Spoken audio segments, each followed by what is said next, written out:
अस्सलाम वालेकुम नाजरीन। प्रोग्राम अज की गल नाल मैं तुहाडा मेज़बान शाहिद सकनैन लक। तो सब तो पहला अज गल करांगे पाकिस्तान तहरीक इंसाफ और अपोजिशन की। पाकिस्तान तहरीक इंसाफ ਨੂੰ मुख्तलिफ किस्म के चैलेंजेस का सामना है। एक तरफ तो अदालती महाज है, दूजी तरफ पाकिस्तान तहरीक इंसाफ तो अपोजिशन जमात जड़ियाँ ने वो कोशिश कर रही ने कि ਜਿਹੜੇ मौजूदा हालात ने ਉਹਦੇ ਵਿੱਚ ਉਹ ਕੋਈ तहरीक शुरू करन, कोई एहतजाज करन। इस तरह ਦੀਆਂ ਗੱਲਾਂ ਜਿਹੜੀਆਂ ਅੱਜ ਹੋਈਆਂ ਨੇ बाकायदा तौर पर।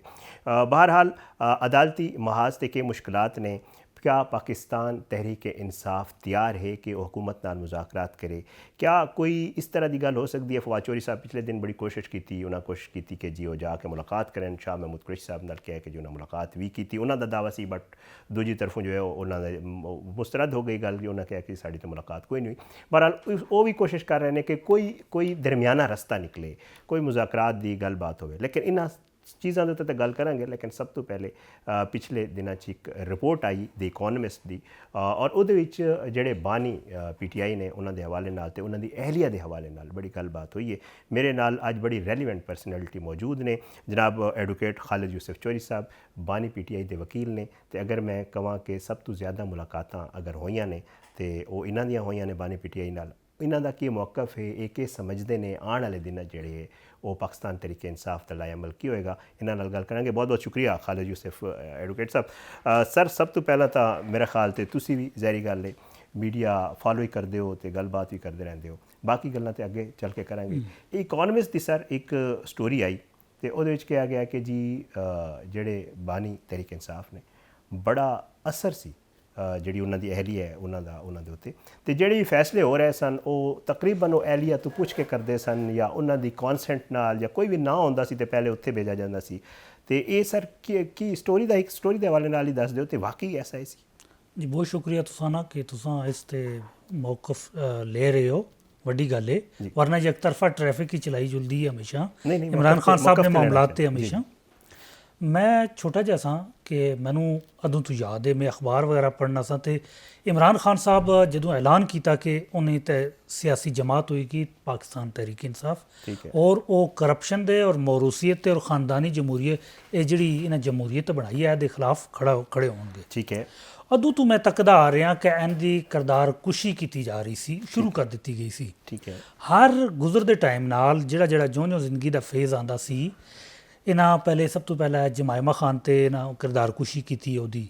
उस तो बाद फिर इमरान खान साहब की ज़ाती ज़िंदगी की किरदार कुशी करते रहे। फिर जदों हुण बीबी साहब आए, बुशरा बीबी साहब आए तो इन्हां एक किरदार कुशी शुरू कर लई है। हालांकि इमरान खान साहब नूं जिन्ने लोग जानने पे और जिन्हें भी जानने सारे जिन्हें ने वाह पिया वो जानने कि इमरान खान साहब फैसला मुशावरत नाल और उस तो बाद फिर अपना फैसला सुनाने ने।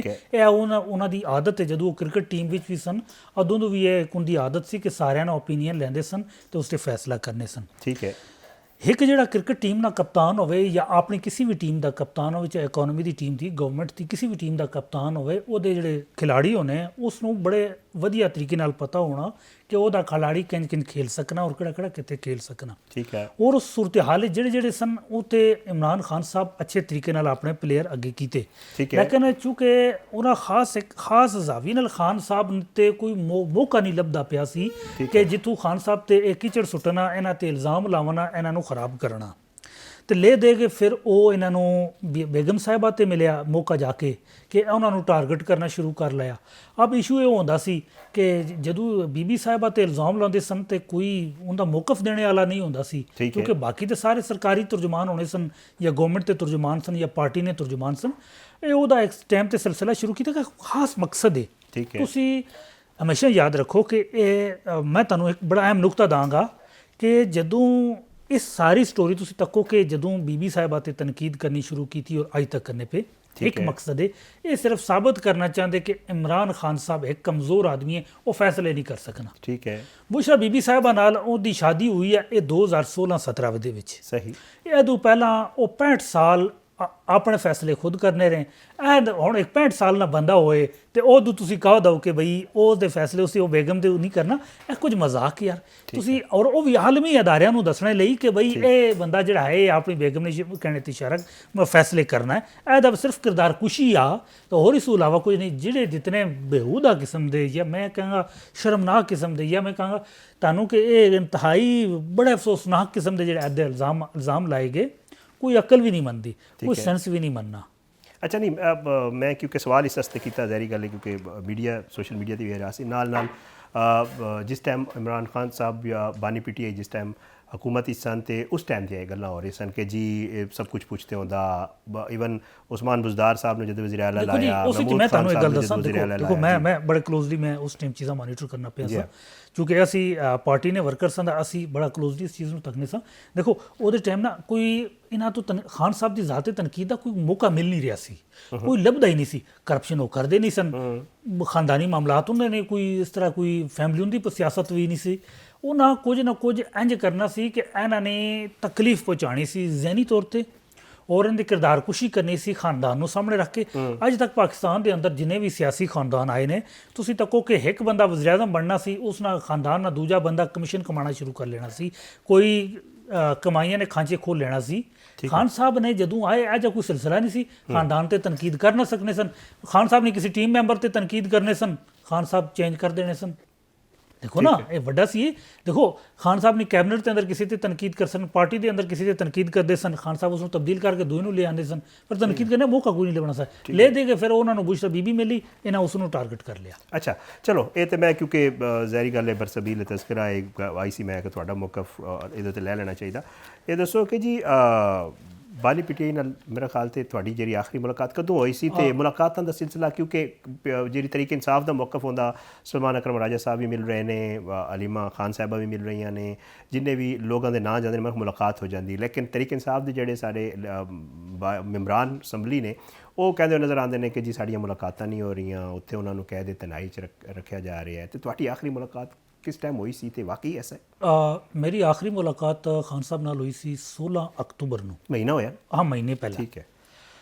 बतौर वकील केस की समात सी ते फिर असां ज़ाहिर वकला नूं मजबूरन इजाज़त देनी पैंदी है, क्योंकि अदालत जेल के अंदर लाई होंदी ते फिर वकला नूं भेजना पैंदा ते फिर खान साहब नूं लाउणा पैंदा ਤੇ ਫਿਰ ਸਾਡੀ ਅਸਾਂ ਨਹੀਂ ਮੁਲਾਕਾਤ ਉੱਥੇ ਹੋ ਜਾਂਦੀ। ਠੀਕ। ਬੁਨਿਆਦੀ ਤੌਰ ਤੇ ਖਾਨ ਸਾਹਿਬ ਨਾਲ ਇਹਨਾਂ ਮੁਲਾਕਾਤਾਂ ਪਾਬੰਦ ਕੀਤੀਆਂ ਨੇ ਪਿਛਲੇ ਸਾਲ ਅਕਤੂਬਰ ਤੋਂ। ਦੇ ਜਿਹੜੇ ਸਿਆਸੀ ਰਫਕਾ ਨੇ, ਸਿਆਸੀ ਦੋਸਤ ਵਗੈਰਾ ਨੇ, ਠੀਕ ਹੈ, ਜਿਹੜੇ ਮਤਲਬ ਫੈਮਿਲੀ ਔਰ ਵਕਲਾ ਤੋਂ ਹਟ ਕੇ ਜਿਹੜੇ ਬਾਕੀ ਲੋਕ ਨੇ, ਜਮਾਤ ਨੇ ਲੋਕ ਨੇ, ਪਾਰਟੀ ਨੇ ਲੋਕ ਨੇ, ਜਿਹੜੇ ਸਿਆਸੀ ਅਤਾਦੀ ਨੇ, ਉਹਨਾਂ ਨਾਲ ਮੁਲਾਕਾਤਾਂ ਇਹਨਾਂ ਰੁਕੀਆਂ ਨੇ।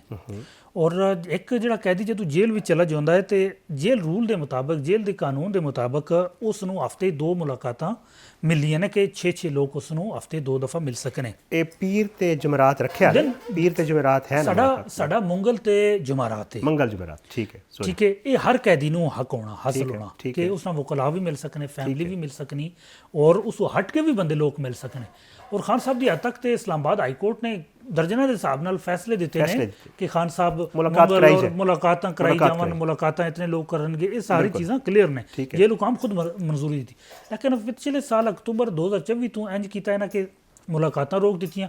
ਮਜਬੂਰਨ ਜਿਹੜੀ ਮੁਲਾਕਾਤ ਕਰਾਣਾ ਉਹ ਹੁੰਦੀ ਵਕਲਾ ਦੀ ਤੇ ਫੈਮਿਲੀ ਦੀ, ਉਹ ਵੀ ਉਦੋਂ ਹੁੰਦੀ ਜਦੋਂ ਅਦਾਲਤ ਜੇਲ੍ਹ ਵਿੱਚ ਲੱਗਣੀ, ਜੱਜ ਸਾਹਿਬ ਜਾਂਦੇ ਤੇ ਨਾਲ ਵਕਲਾ ਜਾਂਦੇ ਤੇ ਨਾਲ ਫੈਮਿਲੀ ਨੂੰ ਲਿਜਾਉਣਾ ਪੈਂਦਾ ਤੇ ਖਾਨ ਸਾਹਿਬ ਨੂੰ ਬੁਲਾਉਣਾ ਪੈਂਦਾ ਤੇ ਉਹ ਮੁਲਾਕਾਤ ਉੱਥੇ ਹੋ ਜਾਂਦੀ। ਬਾਕੀ ਜਿਹੜੀ ਐਜ਼ ਪਰ ਜਿਸ ਨੂੰ ਤੁਸੀਂ ਕਹੋ ਕਿ ਜੇਲ੍ਹ ਕਾਨੂੰਨ ਦੇ ਮੁਤਾਬਕ ਜਾਂ ਜਿਹੜਾ ਕਾਨੂੰਨ ਹੈ ਜੇਲ੍ਹ ਖਾਨੇ ਦਾ, ਉਹਦੇ ਮੁਤਾਬਕ ਕੋਈ ਮੁਲਾਕਾਤ ਹਾਲੇ ਤੱਕ ਨਹੀਂ ਹੋ ਰਹੀ ਹੈ, ਕਿਸੇ ਦੀ ਵੀ ਨਹੀਂ ਹੋ ਰਹੀ। ਇਹਨਾਂ ਬੁਨਿਆਦੀ ਮਕਸਦ ਆ ਕਿ ਪਾਰਟੀ ਦੇ ਲੋਕਾਂ ਨਾਲ ਮੁਲਾਕਾਤ ਬੰਦ ਕੀਤੀ ਜਾਏ। ਹੁਣ ਤੇ ਫੈਮਿਲੀ ਨਾਲ ਵੀ ਮੁਲਾਕਾਤ ਨਹੀਂ ਹੋ ਰਹੀ ਹੈ, 2-3 ਹਫ਼ਤੇ ਹੋ ਗਏ ਨੇ। ਅੱਛਾ ਵੇਖੋ, ਇਹਦੇ ਵਿੱਚ ਇੱਕ ਚੀਜ਼ ਹੈ, ਮੈਂ ਸੌਰੀ ਤੁਹਾਡੀ ਇੰਟਰਪਟ ਕਰ ਰਿਹਾ, ਇਹਦੇ ਵਿੱਚ ਇੱਕ ਚੀਜ਼ ਹੈ। ਦੇਖੋ ਮੁਲਾਕਾਤ ਦਾ ਮਕਸਦ ਕੀ ਹੁੰਦਾ? ਮੁਲਾਕਾਤ ਦਾ ਮਕਸਦ ਇਹ ਹੁੰਦਾ ਕਿ ਉਹਨਾਂ ਦਾ ਜਿਹੜਾ ਮੌਕਫ ਹੈ, ਉਹਨਾਂ ਦਾ ਜਿਹੜਾ ਮਾਮਲਾ ਹੈ ਜਾਂ ਉਹਨਾਂ ਦਾ ਜਿਹੜਾ ਡਿਸੀਜਨ ਹੈ ਉਹ ਬਾਹਰ ਆ ਜਾਵੇ। ਅੱਛਾ ਉਹਦੇ ਵਿੱਚ ਸਾਰਾ ਕੁਝ ਰੈਲੀਵੈਂਟ ਜਿਹੜਾ ਤੁਸੀਂ ਅਗਰ ਕਿਸੇ ਤੋਂ ਵੈਸੇ ਪੁੱਛੋ ਤਾਂ ਰੈਲੀਵੈਂਟ ਬੰਦਾ ਜ਼ਾਹਿਰੀ ਗੱਲ ਉਹਨਾਂ ਦਾ ਫੈਮਿਲੀ ਦਾ ਹੁੰਦਾ ਜਾਂ ਉਹਨਾਂ ਦੇ ਵਕਲਾ ਹੁੰਦੇ ਨੇ। ਤੇ ਫੈਮਿਲੀ 'ਚੋਂ ਅਲੀਮਾ ਖਾਨ ਸਾਹਿਬਾ ਆਉਂਦੀਆਂ ਨੇ ਬਾਹਰ, ਉਹ ਪ੍ਰੈਸ ਟਾਕ ਵੀ ਕਰਦੀਆਂ ਨੇ, ਦੱਸਦੀਆਂ ਵੀ ਆਨੇ ਕਿ ਜੀ ਖਾਨ ਸਾਹਿਬ ਇਹ ਚਾਹ ਰਹੇ ਨੇ, ਜਾਂ ਬਾਹਰ ਸਲਮਾਨ ਅਕਰਮ ਰਾਜਾ ਸਾਹਿਬ ਜਾਂ ਅਲੀ ਗੌਰ ਸਾਹਿਬ, ਬਰਿਸਟਰ ਅਲੀ ਜ਼ਫਰ ਸਾਹਿਬ ਸੋਰੀ, ਤੇ ਤੁਸੀਂ ਆਪੋ ਵੀ ਜਾਣਦੇ ਹੋ, ਕਈ ਦਫਾ ਵੇਖਿਆ ਮੀਡੀਆ ਟਾਕ ਵੀ ਹੋ ਰਹਿੰਦੀ। ਤੇ ਫਿਰ ਹੋਰ ਮਜ਼ੀਦ ਕੀ ਚਾਹੀਦਾ ਸਰ? ਮਤਲਬ ਇਹਦੇ ਇਲਾਵਾ ਤਾਂ ਮੁਲਾਕਾਤਾਂ ਹੋ ਤੇ ਰਹੀਆਂ। ਨਹੀਂ ਦੇਖੋ ਗੱਲ ਇਹ ਆ ਕਿ ਅਸਾਂ ਨਹੀਂ ਮੁਲਾਕਾਤਾਂ ਜਿਹੜੀਆਂ ਹੁੰਦੀਆਂ ਨਾ, ਠੀਕ ਹੈ, ਇਹਦਾ ਕੋਈ ਸ਼ਡਿਊਲ ਨਹੀਂ ਹੁੰਦਾ। ਠੀਕ ਹੈ। ਅਸਾਂ ਨਹੀਂ ਜਿਹੜੀ ਹੁੰਦੀਆਂ ਨੇ ਉਹ ਕੋਰਟ ਨੇ ਤਾਰੀਖਾਂ ਦੇ ਮੁਤਾਬਕ ਹੋਣੀ, ਜਿਹੜਾ ਆਮ ਕੋਰਟ ਨੇ ਤਾਰੀਖ ਪੈਣੀ, ਅਸਾਂ ਨਹੀਂ ਮੁਲਾਕਾਤ ਹੋ ਜਾਣੀ। ਹੁਣ ਕੇਸ ਖਤਮ, ਮੁਲਾਕਾਤ ਖਤਮ। ਠੀਕ ਹੈ। ਕੇਸ ਨਹੀਂ ਹੋ ਰਿਹਾ, ਮੁਲਾਕਾਤ ਨਹੀਂ ਹੋ ਰਹੀ। ਓਕੇ, ਦੇਖੋ ਸਾਡਾ ਮੌਕਫ ਇਹ ਆ ਕਿ ਜਿਹੜੀ ਮੰਗਲ ਨੂੰ ਔਰ ਜੁਮੇਰਾਤ ਨੂੰ ਜਿਹੜੇ ਦਿਨ ਮੁਕਰਰ ਕੀਤੇ ਗਏ ਨੇ ਇਸਲਾਮਾਬਾਦ ਹਾਈ ਕੋਰਟ ਦੀ ਤਰਫੋਂ ਮੁਲਾਕਾਤ ਲਈ, ਉਹਨਾਂ ਦੀ ਪਾਬੰਦੀ ਕੀਤੀ ਜਾਏ ਔਰ ਮੁਲਾਕਾਤ ਕਰਾਈ ਜਾਏ। 6 ਫੈਮਿਲੀ ਨੇ, ਲੋਕ ਨੇ, 6 ਵਕਲਾ ਨੇ ਔਰ 6 ਉਹਨਾਂ ਨੇ ਗੈਰ ਸਿਆਸੀ ਜਿਹੜੇ ਗੈਰ ਵਕਲਾ ਦੋਸਤ ਨੇ, ਉਹਨਾਂ ਦੀ ਮੁਲਾਕਾਤ ਕਰਾਈ ਜਾਏ। ਸਾਡਾ ਸਾਦਾ ਜਿਹਾ ਮੌਕਫ ਹੈ। ਅਸਾਂ ਨੇ ਜਿਹੜੀ ਮੁਲਾਕਾਤ, ਮਤਲਬ ਹੁਣ ਮੇਰੀ ਮੁਲਾਕਾਤ ਜਿਹੜੀ ਹੋਈ ਜਾਂ ਬੈਰਿਸਟਰ ਅਲੀ ਜ਼ਫਰ ਸਾਹਿਬ ਦੀ ਹੋਈ ਜਾਂ ਸਲਮਾਨ ਅਕਰਮ ਰਾਜਾ ਸਾਹਿਬ ਦੀ ਹੋਈ ਜਾਂ ਬੈਰਿਸਟਰ ਗੌਰ ਸਾਹਿਬ ਦੀ ਜਿਹੜੀ ਹੋਈ ਜਾਂ ਫੈਮਿਲੀ ਦੀ ਪਿਛਲੇ ਹਫ਼ਤੇ ਜਿਹੜੀ ਅਸੀਂ ਮੁਲਾਕਾਤਾਂ ਦਾ ਤਜ਼ਕਰਾ ਕਰਦੇ ਪਏ ਹੋ, ਠੀਕ ਹੈ, ਇਹ ਮੁਲਾਕਾਤਾਂ ਜੇਲ੍ਹ ਕਾਨੂੰਨ ਦੇ ਮੁਤਾਬਕ ਨਹੀਂ ਹੋਈ ਦੀਆਂ। ਠੀਕ ਹੈ, ਇਹ ਮੁਲਾਕਾਤਾਂ ਅਦਾਲਤ ਦੀ ਸਮਾਤ ਦੇ ਦੌਰਾਨ ਹੋਈ। ਦੇਖੋ ਇੱਕ ਫਰਕ ਸਮਝੋ, ਇੱਕ ਕੈਦੀ ਜੇਲ੍ਹ ਵਿੱਚ ਉਸ ਦੀ ਮੁਲਾਕਾਤਾਂ ਦਾ ਸ਼ਡਿਊਲ ਅਲੱਗ ਹੈ। ਠੀਕ ਹੈ, ਅਗਰ ਜੇਲ੍ਹ ਦੇ ਅੰਦਰ ਉਸ ਤੇ ਕੇਸ ਕਿਸੇ ਦੀ ਸਮਾਤ, ਮਤਲਬ ਫਰਜ਼ ਕਰੋ ਜੇਲ੍ਹ ਦੇ ਅੰਦਰ ਕੇਸ ਨਾ ਹੋਇਆ, ਕੇਸ ਇੱਥੇ G11 ਲਾ ਲੈਵਣਾ ਜਾਂ F8 ਲਾ ਲੈਵਣਾ ਜਾਂ ਇਸਲਾਮਾਬਾਦ ਹਾਈ ਕੋਰਟ ਲਾ ਲੈਵਣਾ, ਠੀਕ ਹੈ, ਖਾਨ ਸਾਹਿਬ ਨੂੰ ਇੱਥੇ ਪੇਸ਼ ਕਰਨਾ, ਫੈਮਿਲੀ ਵੀ ਪੇਸ਼ ਹੋਵੇ ਆ, ਵਕਲਾ ਵੀ ਪੇਸ਼ ਹੋਵਾਨਾ, ਇਸ ਨੂੰ ਤੁਸੀਂ ਮੁਲਾਕਾਤ ਤੇ ਨਹੀਂ ਕਹਿ ਸਕਦੇ ਹੋ ਨਾ ਕਿ ਬਾਰੀਕ ਫਰਕ ਹੈ। ਮੁਲਾਕਾਤ ਉਹ ਇਹ ਆ ਕਿ ਜਿਹੜਾ ਸ਼ਡਿਊਲ ਦਿੱਤਾ ਗਿਆ ਇਸਲਾਮਾਬਾਦ ਹਾਈ ਕੋਰਟ ਦੀ ਤਰਫੋਂ ਜੇਲ੍ਹ ਕਾਨੂੰਨ ਦੇ ਮੁਤਾਬਕ ਕਿ ਮੰਗਲ ਨੂੰ 2 ਤੋਂ 4 ਵਜੇ ਔਰ ਜਮਰਾਤ ਨੂੰ 2 ਤੋਂ 4 ਵਜੇ ਫੈਮਿਲੀ, ਵਕਲਾ ਔਰ ਦੋਸਤਾਂ ਦੀ ਮੁਲਾਕਾਤ ਹੋਈ। ਸਾਡਾ ਸਾਦਾ ਜਿਹਾ ਮੌਕਫ ਹੈ, ਉਹਦੇ ਤੇ ਅਮਲ ਦਰਾਮਦ ਨਹੀਂ ਕਰਨੇ ਪਏ। ਠੀਕ ਹੈ। ਅੱਛਾ, ਹੁਣ ਜ਼ਰਾ ਥੋੜਾ ਅੱਗੇ ਚੱਲਨੇ ਆ ਮੁਜ਼ਾਕਰਾਤ ਦੇ ਹਵਾਲੇ ਨਾਲ। ਮੈਂ ਆਪਣੇ ਇੰਟਰੋ 'ਚ ਵੀ ਕਹਿ ਦਿੱਤਾ ਕਿ ਫਵਾਦ ਚੌਧਰੀ ਸਾਹਿਬ ਵੀ ਕੋਸ਼ਿਸ਼ ਕਰ ਰਹੇ ਸਨ। ਜ਼ਾਹਿਰੀ ਗੱਲ ਹੈ, ਆਲ ਦੋ ਪਾਕਿਸਤਾਨ ਤਹਿਰੀਕ ਇਨਸਾਫ ਉਹ ਛੋੜ ਵੀ ਚੁੱਕੇ ਸਨ ਤੇ ਪਾਕਿਸਤਾਨ ਤਹਿਰੀਕ ਇਨਸਾਫ ਦਾ ਮੌਕਫ ਵੀ ਆ ਚੁੱਕਾ ਹੈ। ਸ਼ੇਖ ਵਕਾਸ ਅਕਰਮ ਸਾਹਿਬ ਵੀ ਕਹਿ ਚੁੱਕੇ ਹਨ ਕਿ ਜੀ ਫਵਾਦ ਚੌਧਰੀ ਤੋਂ ਕੋਈ ਤਾਲੁਕ ਹੀ ਨਹੀਂ ਪਾਕਿਸਤਾਨ ਤਹਿਰੀਕ ਇਨਸਾਫ ਨਾਲ। ਉਹਨਾਂ ਦੀ ਕੋਸ਼ਿਸ਼ ਹੈ ਕਿ ਕਿਸੇ ਤਰੀਕੇ ਕੋਈ ਗੱਲ ਬਣ ਜਾਵੇ, ਕੋਈ ਮੁਜ਼ਾਕਰਾਤ ਦਾ ਰਸਤਾ ਨਿਕਲੇ, ਕੋਈ ਦਰਮਿਆਨੀ ਰਸਤਾ ਨਿਕਲੇ। ਮਾਮਲਾਤ ਜਿਸ ਪੁਆਇੰਟ ਤੇ ਪਹੁੰਚ ਚੁੱਕੇ ਨੇ ਉਹਦੇ ਉੱਤੋਂ ਥੋੜੀ ਜਿਤਨੀ ਕੋਈ ਬਰਫ਼ ਪਿਘਲੇ, ਅਗਰ ਮੈਂ ਥੋੜੀ ਜਿਤਨੀ ਕੋਈ ਮਿਸਾਲ ਉਹਦੀ ਆਪਣਾ ਕੋਈ ਪ੍ਰੋਵਰਬ ਕੋਈ ਮੁਹਾਵਰਾ ਬੋਲਾਂ ਤੇ ਕੀ ਨਜ਼ਰ ਆਉਂਦਾ ਸਰ ਤੁਹਾਡੀਆਂ ਤਾਂ ਮੁਲਾਕਾਤਾਂ ਹੁੰਦੀਆਂ ਨੇ। ਖਾਨ ਸਾਹਿਬ ਦਾ ਤਾਂ ਆਪਣਾ ਹੀ ਮੌਕਫ ਹੈ, ਜ਼ਾਹਿਰੀ ਗੱਲ ਹੈ, ਉਹ ਤੇ ਆਪਣੇ ਮੌਕਫ ਤੇ ਤੁਹਾਨੂੰ ਕੀ ਲੱਗਦਾ ਹੈ ਕਿ ਜੀ ਕੋਈ ਰਸਤਾ ਨਿਕਲ ਆਏਗਾ ਦਰਮਿਆਨੀ ਕਿ ਜੀ ਉਹਨਾਂ ਦੀ ਕੋਈ ਹਕੂਮਤ ਨਾਲ ਗੱਲਬਾਤ ਬਣ ਜਾਵੇ, ਕੋਈ ਮਾਮਲਾਤ ਥੋੜੇ ਜਿਤਨੇ ਜਿੱਥੇ ਪੁਆਇੰਟ ਆਫ ਨੋ ਰਿਟਰਨ ਤੇ ਚਲੇ ਗਏ ਨੇ ਉੱਥੋਂ ਪਿੱਛੇ ਹੋਣ, ਕੋਈ ਇਸ ਤਰ੍ਹਾਂ ਦੀ ਨਜ਼ਰ ਆ ਰਹੀ ਕੋਈ ਸੂਰਤ? ਦੇਖੋ ਜੀ, ਗੱਲ ਇਹ ਆ ਕਿ ਅਗਰ ਬਰਫ਼ ਪਿਘਲਾਉਣਾ ਚਾਹੁੰਦੇ, ਠੀਕ ਹੈ, ਹਕੂਮਤ ਹੋਵੇ ਜਾਂ ਜਿਹਨਾਂ ਕੋਲ ਤਾਕਤ ਹੈ, ਬੁਨਿਆਦੀ ਫਰਜ਼ ਉਹਨਾਂ ਨਾਲ ਬਣਦਾ ਕਿ ਜਿਹੜੇ ਮੁਲਕ ਤੇ ਹੁਕਮਰਾਨੀ ਕਰਨੇ ਪਏ, ਠੀਕ ਹੈ, ਕਿ ਮੁਲਕ ਲਈ ਬਿਹਤਰੀ ਲਈ, ਮੁਲਕ ਦੇ ਇਸਤਕਾਮ ਲਈ, ਮੁਲਕ ਤੇ ਆਵਾਮ ਨੂੰ ਮੁਲਕ ਤੇ ਰਿਆਸਤ ਤੇ ਐਤਮਾਦ ਲਈ ਉਹ ਇਹ ਚੀਜ਼ਾਂ ਬਿਹਤਰ ਕਰਨ। ਲੇਕਿਨ ਅਸਾਂ ਇਹ ਤੱਕਿਆ ਕਿ ਜਦੋਂ ਸਾਲ 2023 ਤੋਂ ਅਜੇ ਤੱਕ ਕੋਈ ਇਹ ਚੀਜ਼ਾਂ ਬਿਹਤਰ ਨਹੀਂ ਕਰਨੇ ਪਏ। ਸਭ ਤੋਂ ਪਹਿਲਾਂ ਇਹਨਾਂ ਖਾਨ ਸਾਹਿਬ ਨੂੰ ਗੈਰ ਕਾਨੂੰਨੀ ਤੌਰ ਤੇ ਸਜ਼ਾ ਸੁਣਾਈ ਤੇ ਜੇਲ੍ਹ ਸੁੱਟ ਦਿੱਤਾ। ਫਿਰ ਉਹਦਾ ਸਾਡਾ ਜਿਹੜਾ ਮੈਂਡੇਟ ਸੀ 8 ਫਰਵਰੀ 2024 ਦਾ ਸਾਡਾ ਜਿਹੜਾ ਇਲੈਕਸ਼ਨ ਜਿੱਤਿਆ, ਉਹ ਉਹਨਾਂ ਨਤੀਜਾ ਬਦਲ ਕੇ ਇੱਕ ਗੈਰ ਮਜਾਜ਼ ਹਕੂਮਤ ਜਿਹੜੀ ਹੈ ਉਹ ਸਾਡੇ ਤੇ ਆਵਾਮ ਤੇ ਬਿਠਾ ਦਿੱਤੀ। ਮੌਜੂਦ ਹੈ ਨਾ ਹੁਣ। ਫਿਰ ਸਾਡੇ ਲੋਕਾਂ ਨੂੰ ਮਾਰ ਦਿੱਤਾ ਗਿਆ, ਠੀਕ ਹੈ, ਮਾਰਿਆ ਗਿਆ, ਗੋਲੀਆਂ ਮਾਰੀਆਂ ਗਈਆਂ, ਸਾਡੇ ਲੋਕਾਂ ਨੂੰ ਜੇਲ੍ਹਾਂ ਵੀ ਸੁੱਟਿਆ ਗਿਆ। ਖਾਨ ਸਾਹਿਬ ਦੀ ਫੈਮਿਲੀ ਜੇਲ੍ਹਾਂ ਹੀ ਸੁੱਟੀ ਗਈ, ਖਾਨ ਸਾਹਿਬ ਦੀ ਬੇਗਮ ਸਾਹਿਬ ਜੇਲ੍ਹਾਂ ਹੀ ਸੁੱਟੀ ਗਈ, ਉਹਦੀ ਭੈਣਾਂ ਜੇਲ੍ਹਾਂ ਹੀ ਸੁੱਟੀ ਗਈਆਂ। ਉਸ ਤੋਂ ਬਾਅਦ ਫਿਰ ਸਾਡੇ ਲੋਕ ਜਦੋਂ ਕੋਈ ਇਤਜਾਜ ਕਰਨ ਲਈ ਲਿਖਣ ਲੈ, ਕੋਈ ਉਹਨਾਂ ਨੂੰ ਗੋਲੀ ਮਾਰ ਦਿੱਤੀ ਜਾਣੀ, ਕੋਈ ਅਗਰ ਕਿਸੇ ਜੀ ਸੋਸ਼ਲ ਮੀਡੀਆ ਤੇ ਕੋਈ ਗੱਲ ਲਿਖ ਦੇਵੇ, ਆਪਣੇ ਦਿਲ ਦਾ ਇਜ਼ਹਾਰ ਕਰ ਦੇਵੇ ਤਾਂ ਉਸ ਨੂੰ ਇਹ ਚੁੱਕ ਲੈਣੇ।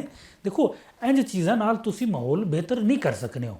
ਮਾਹੌਲ ਬਿਹਤਰ ਕਰਨ ਲਈ ਸਭ ਤੋਂ ਪਹਿਲੀ ਹੈ ਕਿ ਤੁਸੀਂ ਸਾਰੇ ਸਿਆਸੀ ਕੈਦੀਆਂ ਨੂੰ ਰਿਹਾ ਕਰੋ। ਤੁਸੀਂ ਮੁਜ਼ਾਕਰਾਤ ਕਰਨਾ, ਜਿਹੜੇ ਲੋਕ ਮੁਜ਼ਾਕਰਾਤ ਕਰਨੇ ਦਾ ਜਿਹਨਾਂ ਕੋਲ ਅਖਤਿਆਰ ਹੈ ਉਹ ਖੁਦ ਜਾਣ। ਦੇਖੋ, ਹਕੂਮਤ ਦਾ ਮੁਲਾਕਾਤ ਹੀ ਨਹੀਂ ਕਰਾ ਸਕਦੀ। ਮੁਜ਼ਾਕਰਾਤ ਦਾ ਮਸਲਾ ਉਹਨਾਂ ਦਾ ਇੱਕ ਮੌਕਫ ਹੈ ਨਾ, ਮੈਂ ਹੁਣ ਉਹਨਾਂ ਦੀ ਜ਼ਾਰੀ ਗੱਲ ਖਾਨ ਸਾਹਿਬ ਦਾ ਸਾਡਾ ਬੜਾ ਸਾਦਾ ਜਿਹਾ ਮੌਕਫ ਹੈ ਕਿ ਸਾਫ਼ ਸ਼ਫਾਫ ਇਲੈਕਸ਼ਨ ਕਰਾਓ ਤੁਸੀਂ। ਠੀਕ ਹੈ, ਤੁਸੀਂ ਸਾਫ਼ ਸ਼ਫਾਫ ਇਲੈਕਸ਼ਨ ਕਰਾਓ, ਮੈਂਡੇਟ ਵਾਪਸ ਕਰੋ, ਅਦਲੀਆ ਨੂੰ ਆਜ਼ਾਦ ਕਰੋ, ਕਾਨੂੰਨ ਬਹਾਲ ਕਰੋ, ਆਈਨ ਬਹਾਲ ਕਰੋ। ਸਾਦਾ ਜਿਹਾ 5 ਲੈਣਾ ਦਾ ਮੌਕਫ ਹੈ। ਇਹ ਤੋਂ ਲੰਬਾ ਚੌੜਾ ਕੋਈ ਗੱਲ ਨਹੀਂ ਹੈ। ਇਹਦੇ ਤੇ ਕਿਸੇ ਸਿਆਸੀ ਜਮਾਤ ਕੋਲੋਂ ਤੁਸੀਂ ਪੁੱਛੋਗੇ, ਉਹ ਵੀ ਕਹੇਗਾ ਜੀ ਇਹ ਗੱਲ ਠੀਕ ਹੈ। ਨਹੀਂ, ਉਹ ਐਕਚੁਅਲੀ ਪਤਾ ਹੋ ਕੀ ਰਿਹਾ, ਮੈਂ ਜਿਹੜੀ ਤੁਹਾਡੀ ਗੱਲ ਤੋਂ ਐਕਚੁਅਲੀ ਹੋ ਰਿਹਾ ਕਿ ਜੀ ਪਿਛਲੀ ਦਫਾ ਮੁਜ਼ਾਕਰਾਤ ਦੀ ਗੱਲ ਹੋਈ ਸੀ, ਕੁਝ ਲੋਕਾਂ ਨੂੰ ਮੈਂਡੇਟ ਦਿੱਤਾ ਗਿਆ ਸੀ, ਪਾਕਿਸਤਾਨ ਤਹਿਰੀਕ ਇਨਸਾਫ ਦੀ ਤਰਫ ਕੋਲ ਬੈਠੇ ਸਨ, ਮੁਲਾਕਾਤਾਂ ਹੋਈਆਂ ਸਨ ਬਾਕਾਇਦਾ ਤੌਰ ਤੇ। ਲੇਕਿਨ ਹਕੂਮਤ ਦਾ ਇਹ ਮੌਕਫ ਹੈ ਕਿ ਜੀ ਜਿਸ ਟਾਈਮ ਮੁਜ਼ਾਕਰਾਤ ਹੋ ਜਾਂਦੇ ਨੇ, ਮਾਮਲਾਤ ਕਿਸੇ ਜਗ੍ਹਾ ਤੇ ਪਹੁੰਚ ਜਾਂਦੇ ਨੇ ਤੇ ਜੀ ਉਹ ਆ ਜਾਂਦੇ ਲੋਕ ਕਿ ਜੀ ਉਹ ਤੇ ਖਾਨ ਸਾਹਿਬ ਨਹੀਂ ਮੰਨ ਰਹੇ, ਬਾਨੀ ਨਹੀਂ ਮੰਨ ਰਹੇ, ਤੇ ਅਸੀਂ ਕੀ ਕਰੀਏ? ਤੇ ਮੈਂਡੇਟ ਉਹਨਾਂ ਕੋਲ ਹੈ ਹੀ ਕੋਈ ਨਹੀਂ, ਤਾਂ ਨਾਲ ਕੀ ਮੁਜ਼ਾਕਰਾਤ ਕਰਨੀ? ਹਕੂਮਤ ਦਾ ਮੌਕਫ ਹੈ, ਜ਼ਾਹਿਰ ਹੈ ਉਹ ਕਹਿੰਦੇ ਜਿਹਦੇ ਤਰਫ ਤੁਸੀਂ ਇਸ਼ਾਰਾ ਕਰਨੇ ਪਏ ਹੋ, ਉਹਦੇ ਟਾਈਮ ਅਸਾਂ ਇਹਨਾਂ ਤੋਂ ਮੁਤਾਲਬਾ ਕੀਤਾ ਕਿ ਸਾਡਾ ਵਫਦ ਖਾਨ ਸਾਹਿਬ ਨਾਲ ਮੁਲਾਕਾਤ ਲਈ ਭੇਜੋ। ਓਕੇ, ਠੀਕ ਹੈ, ਤੇ ਉਹ ਖਾਨ ਸਾਹਿਬ ਨਾਲ ਮੁਲਾਕਾਤ ਕਰਕੇ ਆਉਣ। ਉਹ ਇਹ ਮੁਲਾਕਾਤ ਨਹੀਂ ਕਰਾ ਸਕੇ। ਠੀਕ ਹੈ। ਪਿਛਲੇ ਅਰਸੇ 'ਚ ਜਦੋਂ ਇਹ ਜਿਹੜੇ ਸ਼ਹਬਾਜ਼ ਸ਼ਰੀਫ ਸਾਹਿਬ ਨੇ ਇਹਨਾਂ ਕਾਲ ਕਰਕੇ, ਜਿਹੜਾ ਵਜ਼ੀਰ ਆਲਾ ਸਾਡਾ ਸੋਹਿਲ ਅਫਰੀਦੀ ਸਾਹਿਬ ਖੈਬਰ ਨਾਲ, ਤੇ ਉਸਨੇ ਕਿਹਾ ਖਾਣਾ ਮੁਲਾਕਾਤ ਕਰਾਓ, ਮੈਂ ਕਿਹਾ पूछ के बताता हूँ। तो खैर उदों ते खैर ਉਹ ਕਹਿੰਦੇ ਕਿ ਜੀ ਇਹ ਫਿਰ ਕੀ ਤੁਸੀਂ ਮੈਨੂੰ ਦੱਸੋ ਨਾ, ਫਿਰ ਅਸਾਂ ਇਹਨਾਂ ਨਾਲ ਕੀ ਮੁਜ਼ਾਕਰਾਤ ਕਰੀਏ। ਖੈਰ ਉਹ ਇਨਕਾਰ। ਬਹਰਹਾਲ ਮੈਂ ਆਖਿਰ ਵਿੱਚ ਚਾਹਾਂ ਕਿ ਦੱਸੋ ਕੀ ਹੁਣ ਤਹਿਰੀਕ ਇਨਸਾਫ ਦਾ ਲਾਏ ਅਮਲ ਕੀ ਕਰਨ ਜਾ ਰਹੇ ਹੋ? ਬਾਨੀ PTI ਦੀ ਰਿਹਾਈ ਵਾਸਤੇ ਠੀਕ ਹੈ, ਅਦਾਲਤੀ ਮਾਸ 'ਤੇ ਮੌਜੂਦ ਹੋ ਤੁਸੀਂ, ਉੱਥੇ ਵੀ ਸਭ ਕੁਝ ਚੱਲ ਰਿਹਾ ਹੈ, ਅਸੈਂਬਲੀ ਫਲੋਰ 'ਤੇ ਤੁਹਾਡੇ ਲੋਕ ਵੀ ਮੌਜੂਦ ਨੇ, ਇੱਕ ਪੂਰੇ ਸੂਬੇ 'ਚ ਤੁਹਾਡੀ ਹਕੂਮਤ ਮੌਜੂਦ ਹੈ, ਤੇ ਕੀ ਸਰ ਅੱਗੇ ਦਾ ਲਾਏ ਅਮਲ ਕੀ ਹੈ? ਦੇਖੋ ਜੀ, ਜਦੋਂ 9 ਅਪ੍ਰੈਲ 2022 ਨੂੰ ਜਦੋਂ ਖਾਨ ਸਾਹਿਬ ਨੂੰ ਇਕਤਦਾਰ ਵਿੱਚੋਂ ਬੇਦਖਲ ਕੀਤਾ ਗਿਆ, ਠੀਕ ਹੈ, ਉਦੋਂ ਤੁਸੀਂ ਅਗਰ ਖਾਨ ਸਾਹਿਬ ਦੀ ਟਾਈਮਲਾਈਨ ਚੈੱਕ ਕਰੋ ਨਾ, ਤੇ ਖਾਸ ਅੰਦਾਜ਼ ਵਿੱਚ ਉਹਦੀ ਜਦੋਜਹਿਦ ਸ਼ੁਰੂ ਹੁੰਦੀ ਹੈ।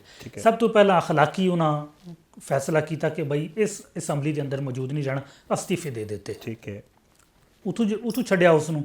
ਉਸ ਤੋਂ ਬਾਅਦ ਫਿਰ ਉਹਨਾਂ ਇੱਕ ਲੌਂਗ ਮਾਰਚ ਨਾਲ ਐਲਾਨ ਕੀਤਾ, ਪੁਰਅਮਨ ਜਿਹੜਾ ਇੱਥੇ ਸੈਂਟੋਰਸ ਆਣ ਕੇ ਤਾਂ ਉਹਨਾਂ ਨੇ ਖਤਮ ਕਰ ਦਿੱਤਾ। ਜਦੋਂ ਫੋਰਸਸ ਖੜੀਆਂ ਸਨ ਡੀ ਚੌਕ ਦੇ ਵਿੱਚ, ਉਹਨਾਂ ਕਿਹਾ ਇਹ ਲੋਕਾਂ ਨੂੰ ਮਾਰਨਗੇ, ਤੇ ਉਹਨਾਂ ਉਸੇ ਦਿਨ ਉੱਥੋਂ ਖਤਮ ਕੀਤਾ।